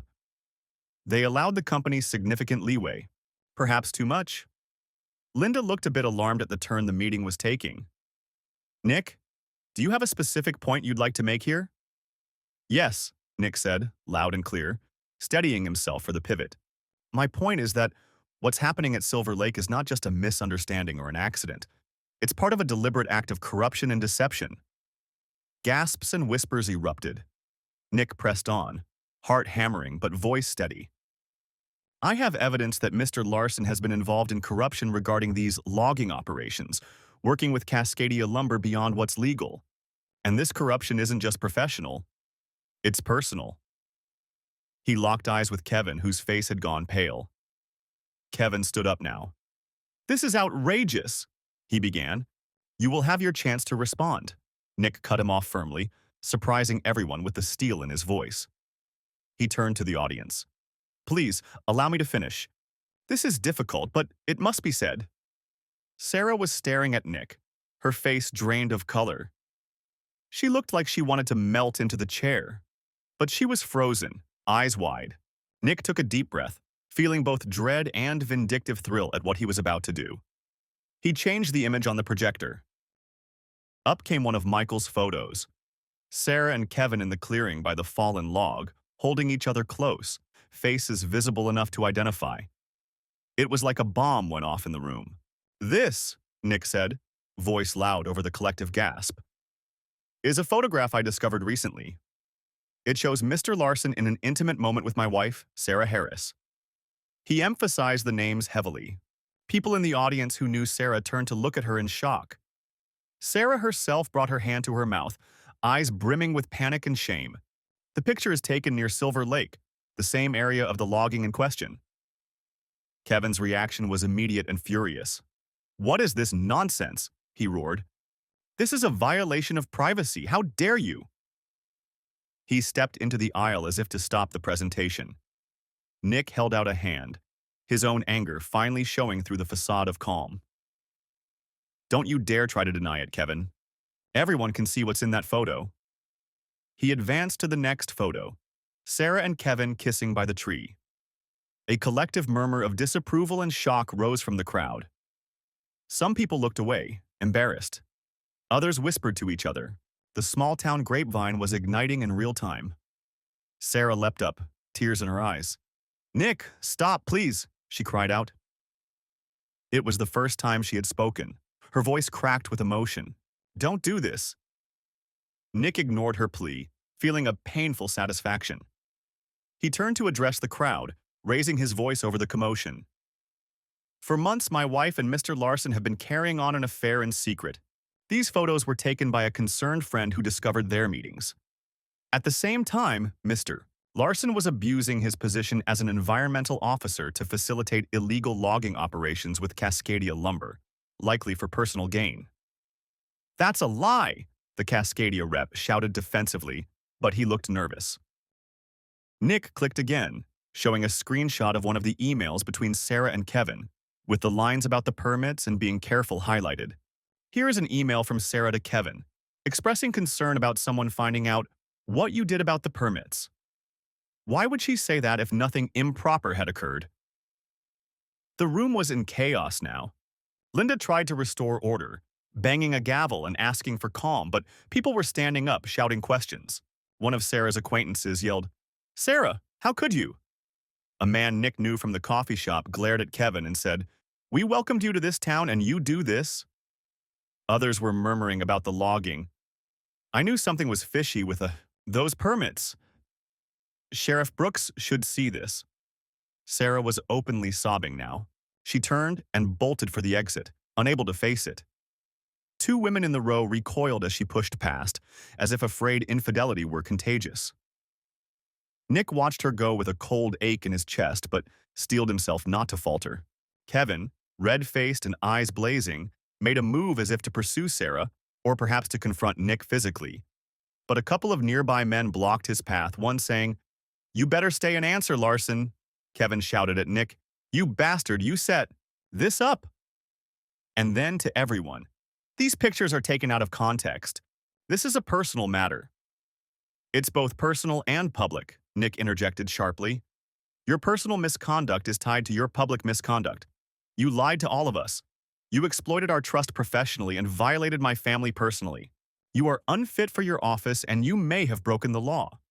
He looked at Sheriff Brooks, who was present, standing at the back with a stunned expression. "Sheriff, I have recordings of Mr. Larson admitting to hiding illegal logging and receiving a payout. I will provide them to you." Now Kevin's face truly went ashen. He pointed a finger at Nick. "This isn't over. You have no right," he spat, but he was cut off by the sheriff's firm voice. "Alan Brooks, County Sheriff," Alan announced as he strode down the aisle towards Kevin. "Mr. Larson, I think you better come with me now." The authority in his voice was unmistakable. Kevin recoiled. "On what grounds? You have nothing but this lunatic's allegations and some pictures." "Adultery may not be a crime, but corruption is," Sheriff Brooks said coldly. "I'm opening an official inquiry as of now, and considering the evidence presented, I'd advise you not to leave town." He motioned to a deputy at the door. People started clapping, an angry, righteous applause that signaled the town's collective condemnation. Kevin looked around, saw only faces of disdain and disappointment, and seemed to shrink. He yanked his arm away as the deputy tried to gently guide him, but he did walk out with them, grumbling threats of lawyers and defamation suits. It rang hollow given what had been shown. Nick stood at the podium a moment longer, the projector still showing one of the damning photos of Sarah and Kevin. He could hardly believe it was done. The noise in the room was loud. Some people started clapping for Nick. A few patted his shoulder in solidarity as they passed by to leave, gossiping furiously. Others were in small huddles, some comforting a friend of Sarah's who was crying out of shock. Linda Everett approached Nick, looking both apologetic and alarmed. "Nick, I don't know what to say," she said softly. "I'm so sorry you're going through this. I wish it had been handled more privately, but I understand why you did it." Nick nodded, his face tired. "I'm sorry to hijack the meeting, Linda. But thank you for letting me speak." She shook her head, still reeling from the drama. "Just take care of yourself and your kids, okay?" "I will," Nick assured, packing up his things. As Nick left the hall, the cool night air hit his face. He realized he was sweating and his hands were trembling a bit. The adrenaline that carried him through the confrontation was ebbing, leaving him almost lightheaded. But he felt a grim sense of accomplishment. In one blow, he had laid bare the truth to everyone who mattered. No more secrets, no more lies. Sarah and Kevin's reputations were effectively destroyed in Cedar Ridge. There was no coming back from that publicly. However, the personal fallout was just beginning. He needed to find Sarah. She had run out in tears. Part of him was furious at her for having the audacity to weep after what she'd done. But another part, the part that had loved her for years, felt an ache of pity seeing her so broken. Regardless, they had to face each other one last time tonight. He doubted she'd go to retrieve the kids. In her state, she might not want to face anyone. Nick hurried to his Jeep and checked his phone. No messages from Sarah. He called Mrs. Caldwell, letting her know he'd pick up the kids soon but might be a little delayed and that Sarah wouldn't be coming. Mrs.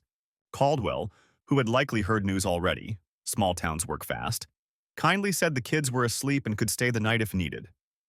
Nick thanked her, but insisted he'd be there soon. First, he drove home, suspecting Sarah might have gone there. Sure enough, as he pulled into the driveway, he saw her car parked hastily at an angle. He entered the house to the sound of quiet sobbing. The living room lights were off, but a lamp from the den cast a dim glow. Sarah was on the couch, face in her hands, crying. She looked up, startled when Nick opened the door, then immediately looked away, covering her face in shame. Nick closed the door behind him and set down his bag slowly.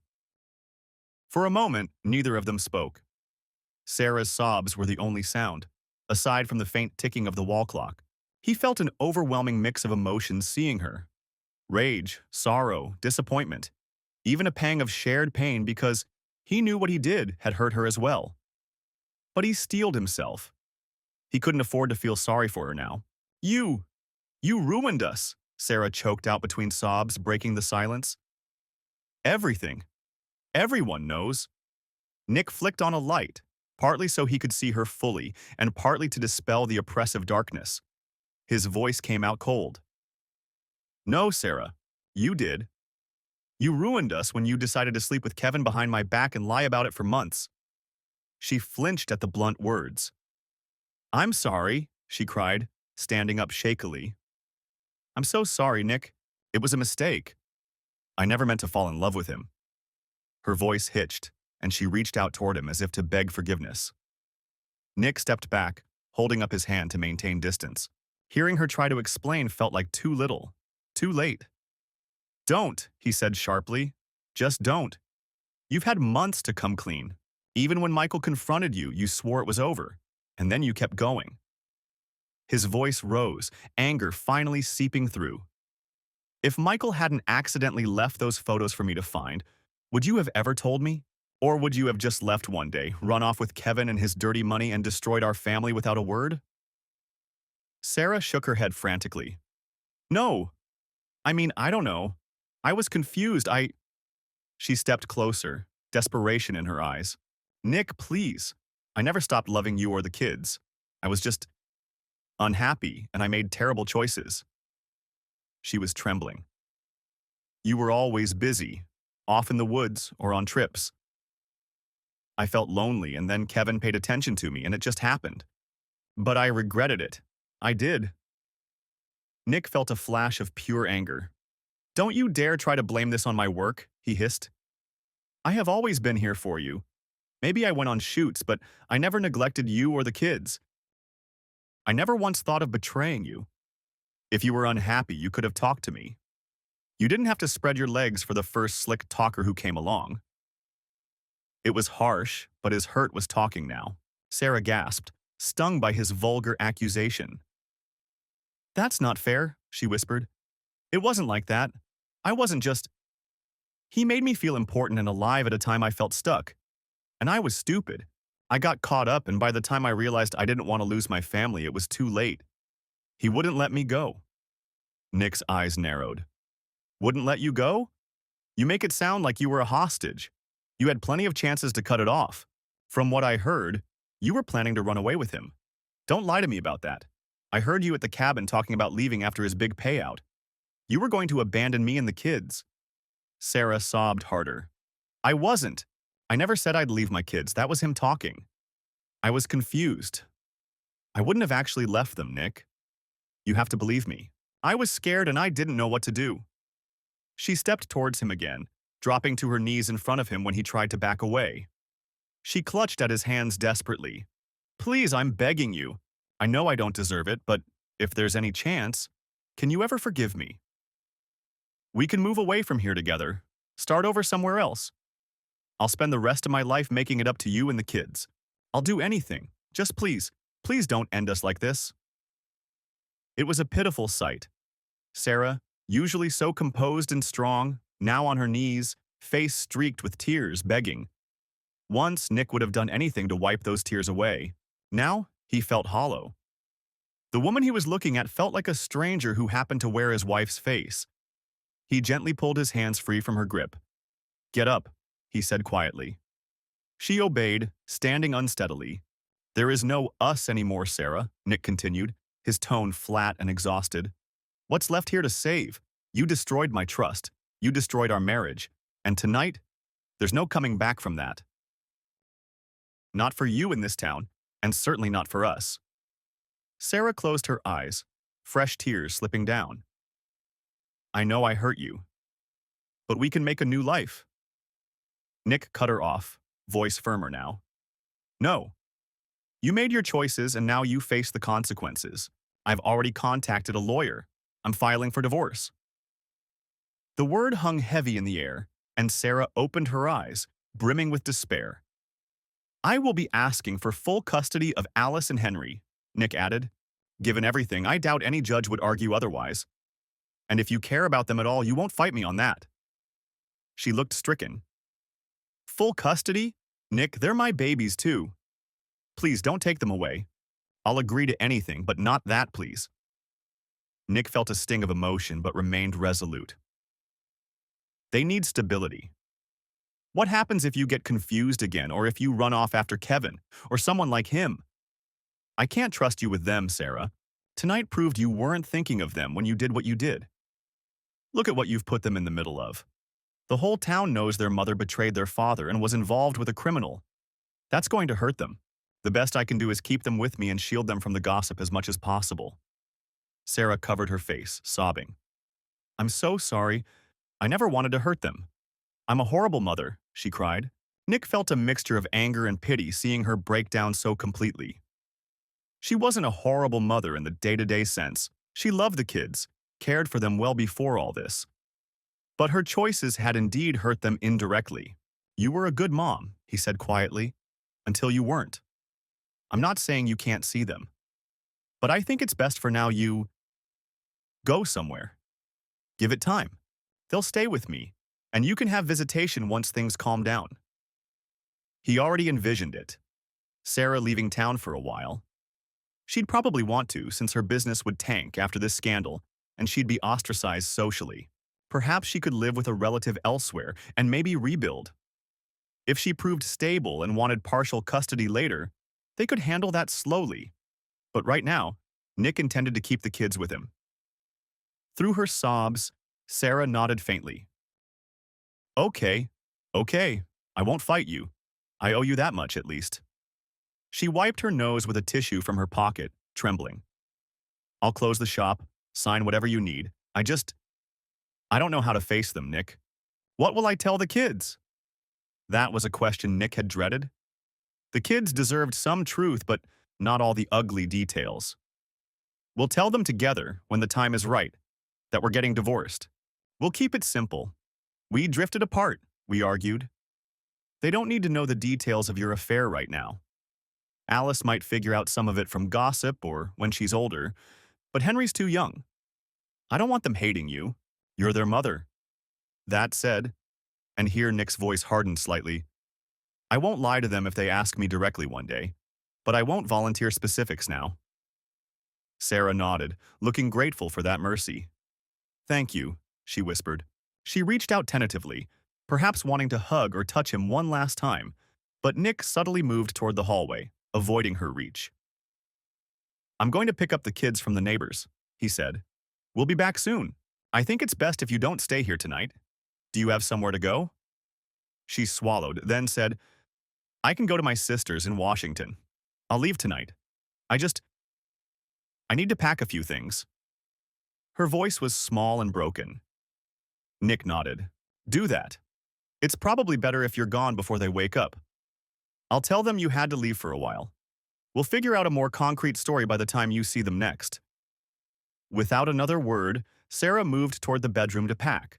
Nick watched her silhouette disappear down the hall, feeling a numbness settle in. It was truly over. The woman he had loved for years was leaving as practically a stranger, and he was oddly relieved to see her go. He stepped outside to clear his head and drive to get the kids. The drizzle had started, fine misty rain on his face. As he drove to Mrs. Caldwell's, he allowed himself a deep breath. It felt like he had been underwater for weeks and finally breached the surface. The air was new and cold, but it was liberating in a way. Painful as it was, the truth was out, and the future, however uncertain, would at least be built on honesty. When Nick returned with Alice and Henry, Sarah's car was already gone. She had quietly slipped away.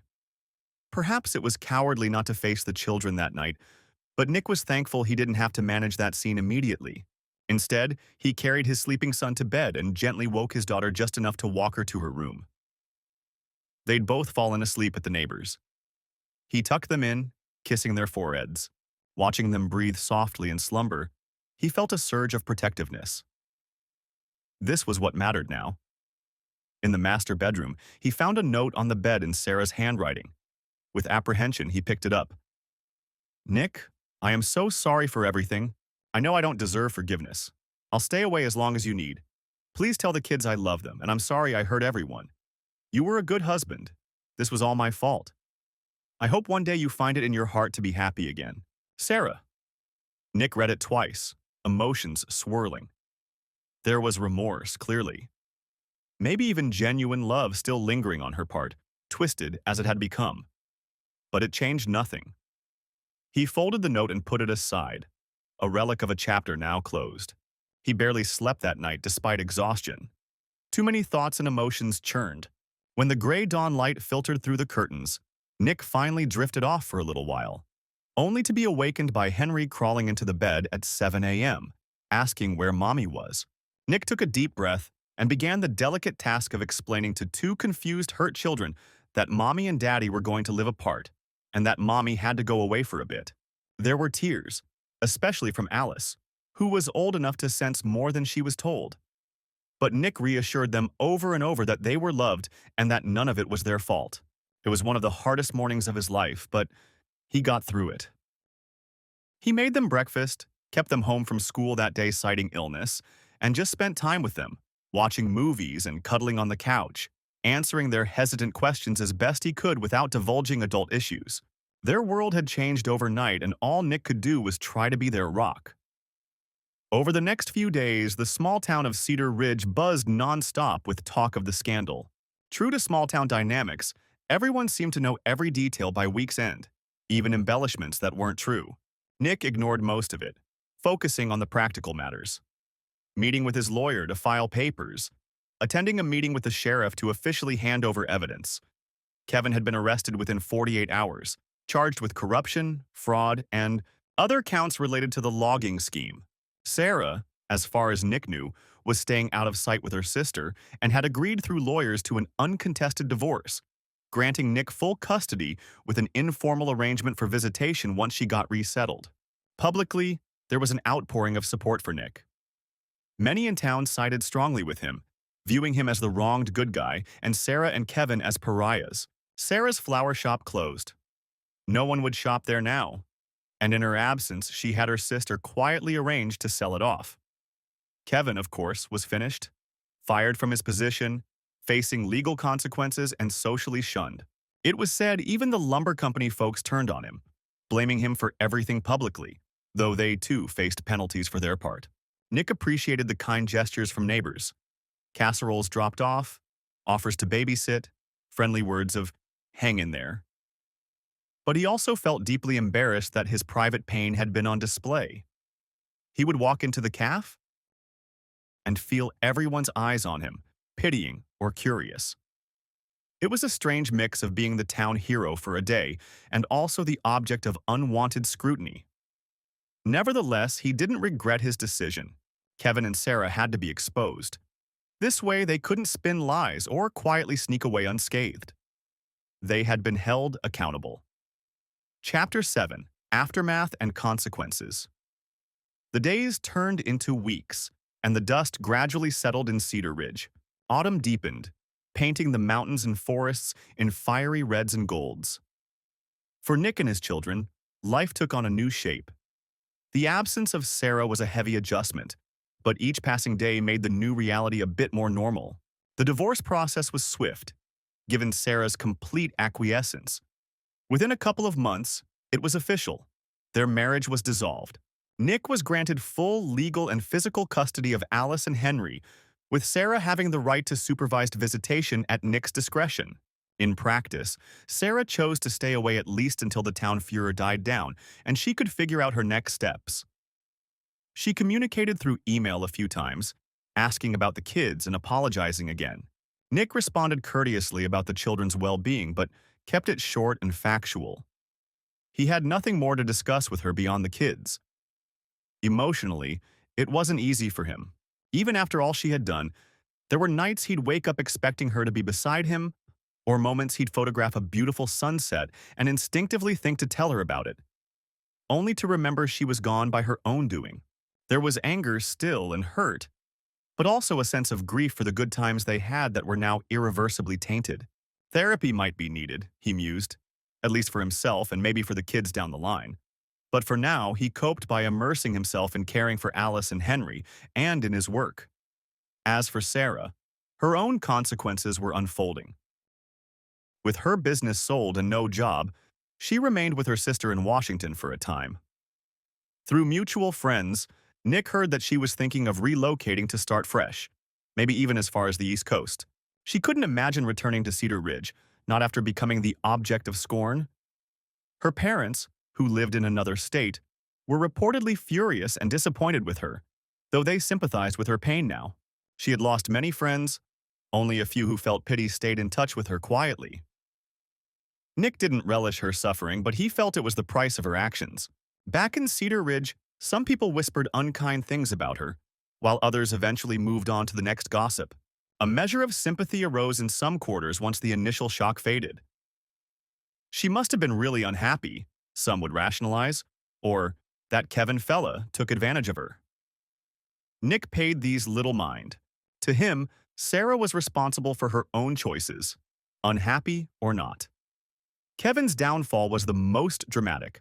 The evidence Nick provided, combined with a deeper investigation, uncovered that Kevin had indeed taken bribes totaling tens of thousands of dollars from Cascadia Lumber to approve illegal logging permits and look the other way on violations. The company had to pay hefty fines and saw a couple of its managers charged as well. Kevin himself faced multiple felony counts. By the time winter arrived, he had pleaded guilty in a deal to avoid a long trial and was sentenced to prison time along with restitution payments. There was even talk of additional federal charges, since some of the logging affected protected species habitats, bringing in federal environmental laws. Kevin's reputation was destroyed beyond just the local level. Statewide news briefly covered the scandal of the corrupt county officer caught in adultery and illegal logging scheme. It was a mouthful of a headline, but it certainly ensured Kevin Larson would never work in any position of trust again. Nick couldn't find it in himself to feel sorry for the man. Kevin had known exactly what he was doing, both in seducing Sarah and in selling out the forests they all cherished. He got what he deserved, and then some. Nick did feel some pity for Kevin's innocent family members. It turned out Kevin was divorced, with no kids, which was perhaps a relief that no children of his were hurt in this. But that was as far as his empathy went. Despite everything, Nick also found positive outcomes from the ordeal. The illegal logging was halted immediately after the scandal. The area around Silver Lake was declared off-limits to further logging pending environmental review, and likely would be protected going forward thanks to the awareness raised. In a way, Nick's dramatic confrontation not only avenged his personal hurt, but also saved the forest that he and many others loved. It was a silver lining he tried to focus on, one good thing emerging from the wreckage. In Cedar Ridge, people began regarding Nick with a bit of honor. It was awkward for him, but he often heard comments like, "You're a hero for what you did," or "Took a lot of guts to stand up to those wrongdoers." A local environmental group even offered him a position on their board, which he politely declined, not yet ready to take on commitments while he was adjusting to single parenthood. However, he did volunteer occasionally with them, bringing Alice and Henry along to tree plantings or cleanup events as a way to heal as a family. As autumn gave way to winter, the holiday season approached. It was the first Christmas Nick and the kids would spend without Sarah. He tried to keep their spirits up, letting them help pick out a tree and really go overboard with decorations. One December evening, after hanging ornaments while classic carols played, Nick found Alice crying softly as she hung a handmade mom ornament on the tree. When he asked, she admitted she missed Mommy. Nick hugged her tightly, his own eyes moist. "I know, sweetie. I miss her too in some ways," he said gently. "It's okay to feel sad. Mom loves you very much. She just made some big mistakes." Alice, who was wise beyond her years, looked up at him and asked, "She left because she loved someone else, right?" Nick wasn't sure how to answer at first. He kneeled by his daughter. "She got confused and thought she did, but that doesn't mean she didn't love us. It's just that sometimes adults can't fix their mistakes." Alice nodded, wiping her tears. Will we ever see her again? Of course, Nick assured. She'll come to visit when things are a little more settled, and you can call her anytime you want. He had not prohibited communication. In fact, Sarah had spoken to the kids on the phone a few times under Nick's supervision, mostly just to say she loved them and hear their voices. It was emotional but seemed to comfort both sides a bit. Henry, for his part, was quieter about the whole thing, though he occasionally asked questions like, "Why can't Mommy come home for Christmas?" Nick would gently explain that she was living somewhere else and that they would see her soon, and then he'd distract Henry with something fun, like making hot cocoa or building a snow fort. He figured his son might not fully process it all until later. Through these hardships, Nick found strength he didn't know he had.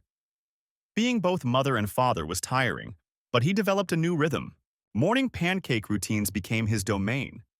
He even learned how to do Alice's hair in braids and got better at remembering to sign school permission slips and check homework, things Sarah used to handle.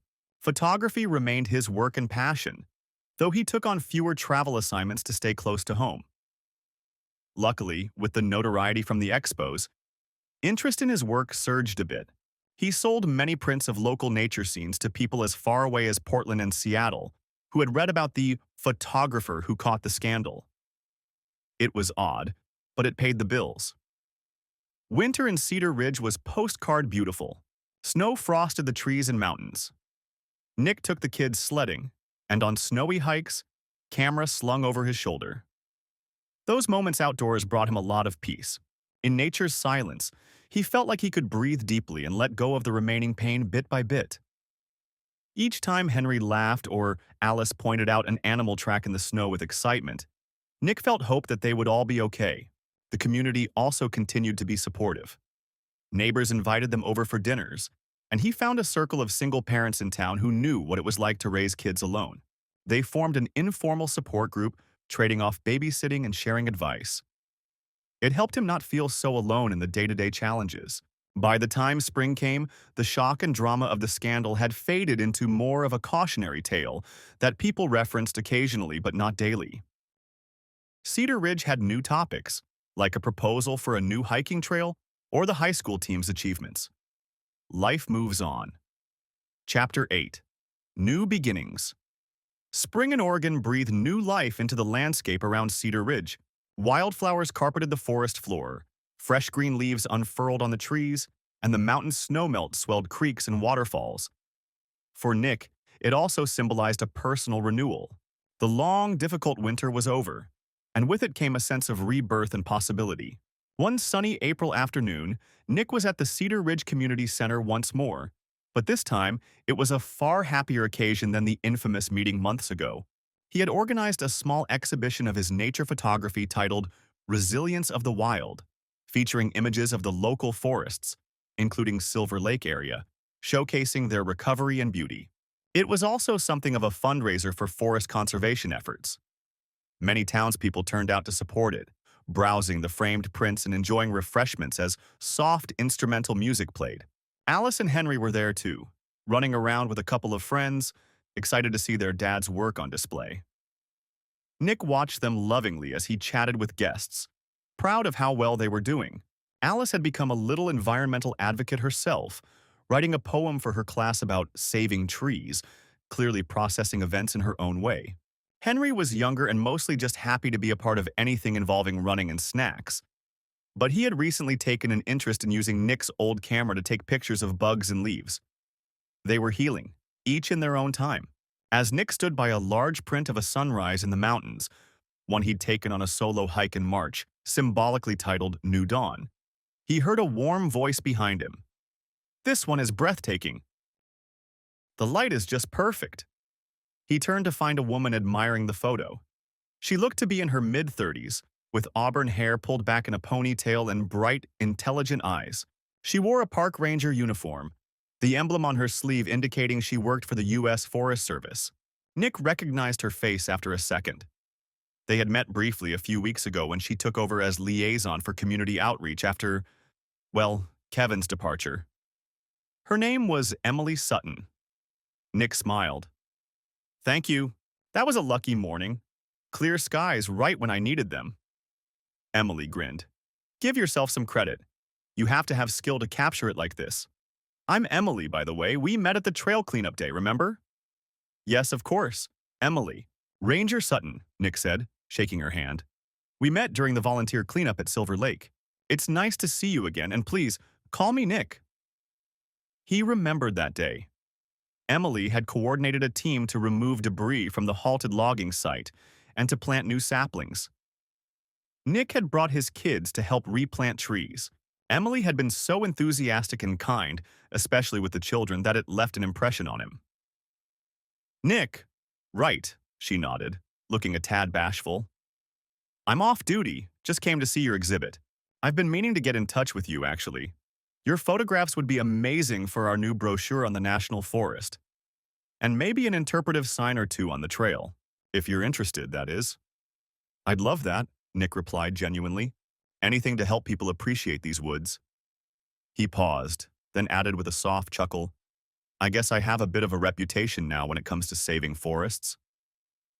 Emily gave a wry smile. You certainly made waves. I followed that whole situation closely, professional curiosity and all. It was a tough way to become a local hero, but you did a lot of good. Not just for the forest, but, well, I'm sorry if this is too personal, but I was sorry to hear about your family. That must have been really hard. Nick appreciated her empathy, which felt sincere and without prying. Thank you. It was hard. Still is some days. But we're doing all right now, the kids and I. They talked a while longer, strolling through the exhibit together. Emily shared that she had transferred from Montana recently and was passionate about community engagement. She had heard of Cedar Ridge's situation and specifically took the assignment here to make a positive impact after the logging scandal. Nick found it easy to talk to her. She was down to earth and had a gentle sense of humor. They bonded over shared loves, hiking to hidden waterfalls, the thrill of spotting wildlife, and even photography. She was an amateur photographer herself. At one point, Henry ran up, excitedly tugging at Nick's sleeve to show him a ladybug he'd found outside. Nick crouched down to admire it earnestly as Henry described its every move. Emily joined with interest, treating Henry's discovery as the most important thing in the world. Alice soon wandered over too, and Emily remembered her name from the planting day. She engaged both kids effortlessly, asking Alice about her favorite book and giving Henry a little Forest Service Junior Ranger badge she had in her pocket, which delighted him. Watching Emily interact with his children warmed something in Nick's heart that he had kept cool and guarded since his divorce. After everything that happened, he had resigned himself to focusing on family and not thinking about romantic love for a long time, if ever. Trusting someone again seemed daunting.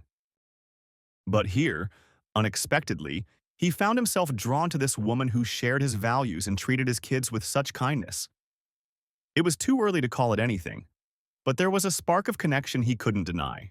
As the exhibition event wrapped up, Emily helped him pack a few things. Alice and Henry were picked up by their grandpa. Nick's father had come for the event and offered to take them for ice cream after. So suddenly, Nick and Emily found themselves alone in the now quiet hall as he took down a couple of framed photos. Thanks for helping. You didn't have to stick around and clean up, Nick said. Emily shrugged lightly. I wanted to. Besides, it gave me a chance to get to know you better. I've been meaning to since I moved here, given everything. But I didn't want to intrude on your privacy. I know folks around here can be overwhelming. Nick chuckled. That's one way to put it, but it's okay. I appreciate the space people gave me eventually, and I'm glad you came today. He hesitated, then added, It's been a while since I've talked like this, with someone new. It feels nice. She met his eyes and smiled. It does. There was a comfortable silence as they looked at each other, both sensing something unspoken yet mutually felt. Nick decided to take a chance. Hey, there's a great little diner in town, serves amazing pie. Would you maybe want to get a slice with me sometime? Maybe tomorrow after work? I could thank you properly for helping me today. Emily's smile broadened. I'd love that. I'm a sucker for pie, and I'm off at 5 tomorrow. It's a date then, Nick said, feeling a flutter of happiness at using that word again. As he drove home later, heart lighter than it had been in a long time, Nick reflected on the journey of the past year. It had been the most painful, tumultuous period of his life. He'd lost a marriage he once cherished, had to rebuild trust with himself and the world, and navigate single parenthood. But in the end, he found something invaluable: clarity and the knowledge that he could survive and even thrive after betrayal. Justice had been served to those who wronged him, and his family was safe. The natural world that he loved was a source of strength and, fittingly, the means through which he now found a new connection with someone else. Over the next few months, Nick and Emily's friendship blossomed into a gentle romance. He took things slowly, mindful of the kids. But Alice and Henry took a liking to Miss Emily quickly. She accompanied them on hikes and occasionally joined for dinner, gradually becoming a trusted friend to them as well. By summer, Nick felt a happiness he hadn't known in a long time. A peaceful, drama-free, honest happiness. One golden evening, Nick took Emily and the kids to his favorite lookout point atop a hill that gave a panoramic view of Cedar Ridge, the endless forest beyond, and the distant snow-capped mountains. This was where he often came to think, to take photographs, or just to feel grounded. They had a little picnic as the sun set. The sky turned shades of orange and pink, and the valley below glowed. Henry was dozing off on a blanket after a day of play, and Alice was pointing out constellations beginning to appear to Emily, who listened eagerly. Nick stood a few steps away at the edge of the lookout, his camera in hand, to capture the scene for memory. Emily looked over at him, and even in silhouette he could see her warm expression. In that moment, Nick felt an overwhelming gratitude. Life had tested him, and though scars remained, he emerged stronger and with his integrity intact. He thought about the vow he made to himself in those dark days, to not be a victim but to take control of his fate. He had done that. By unveiling the truth, he set himself free from living in a lie. And now he had been rewarded with a second chance at love and a renewed sense of purpose. He snapped a candid photo of Alice and Emily laughing, the twilight casting a gentle glow around them, and then another of Henry sleeping peacefully with the mountains behind him. These weren't images he'd sell or put in an exhibit, but they were perhaps more meaningful than any other he'd taken. Snapshots of a family healing and new bonds forming. Emily walked over and slid her hand into Nick's. They stood together silently, watching the final rays of sun dip behind the peaks. Nick felt her squeeze his hand gently, an unspoken assurance that she was there for him. He squeezed back and finally broke the silence. You know, for the first time in a long while, I feel like things are exactly as they should be. Emily leaned her head on his shoulder and replied softly, "You all deserve this. You especially." Nick wrapped an arm around her, pulling her close as they gazed at the beautiful wild landscape before them. His camera hanging around his neck was full of images of nature's resilience and his family's journey. And in his heart, he carried the lessons learned.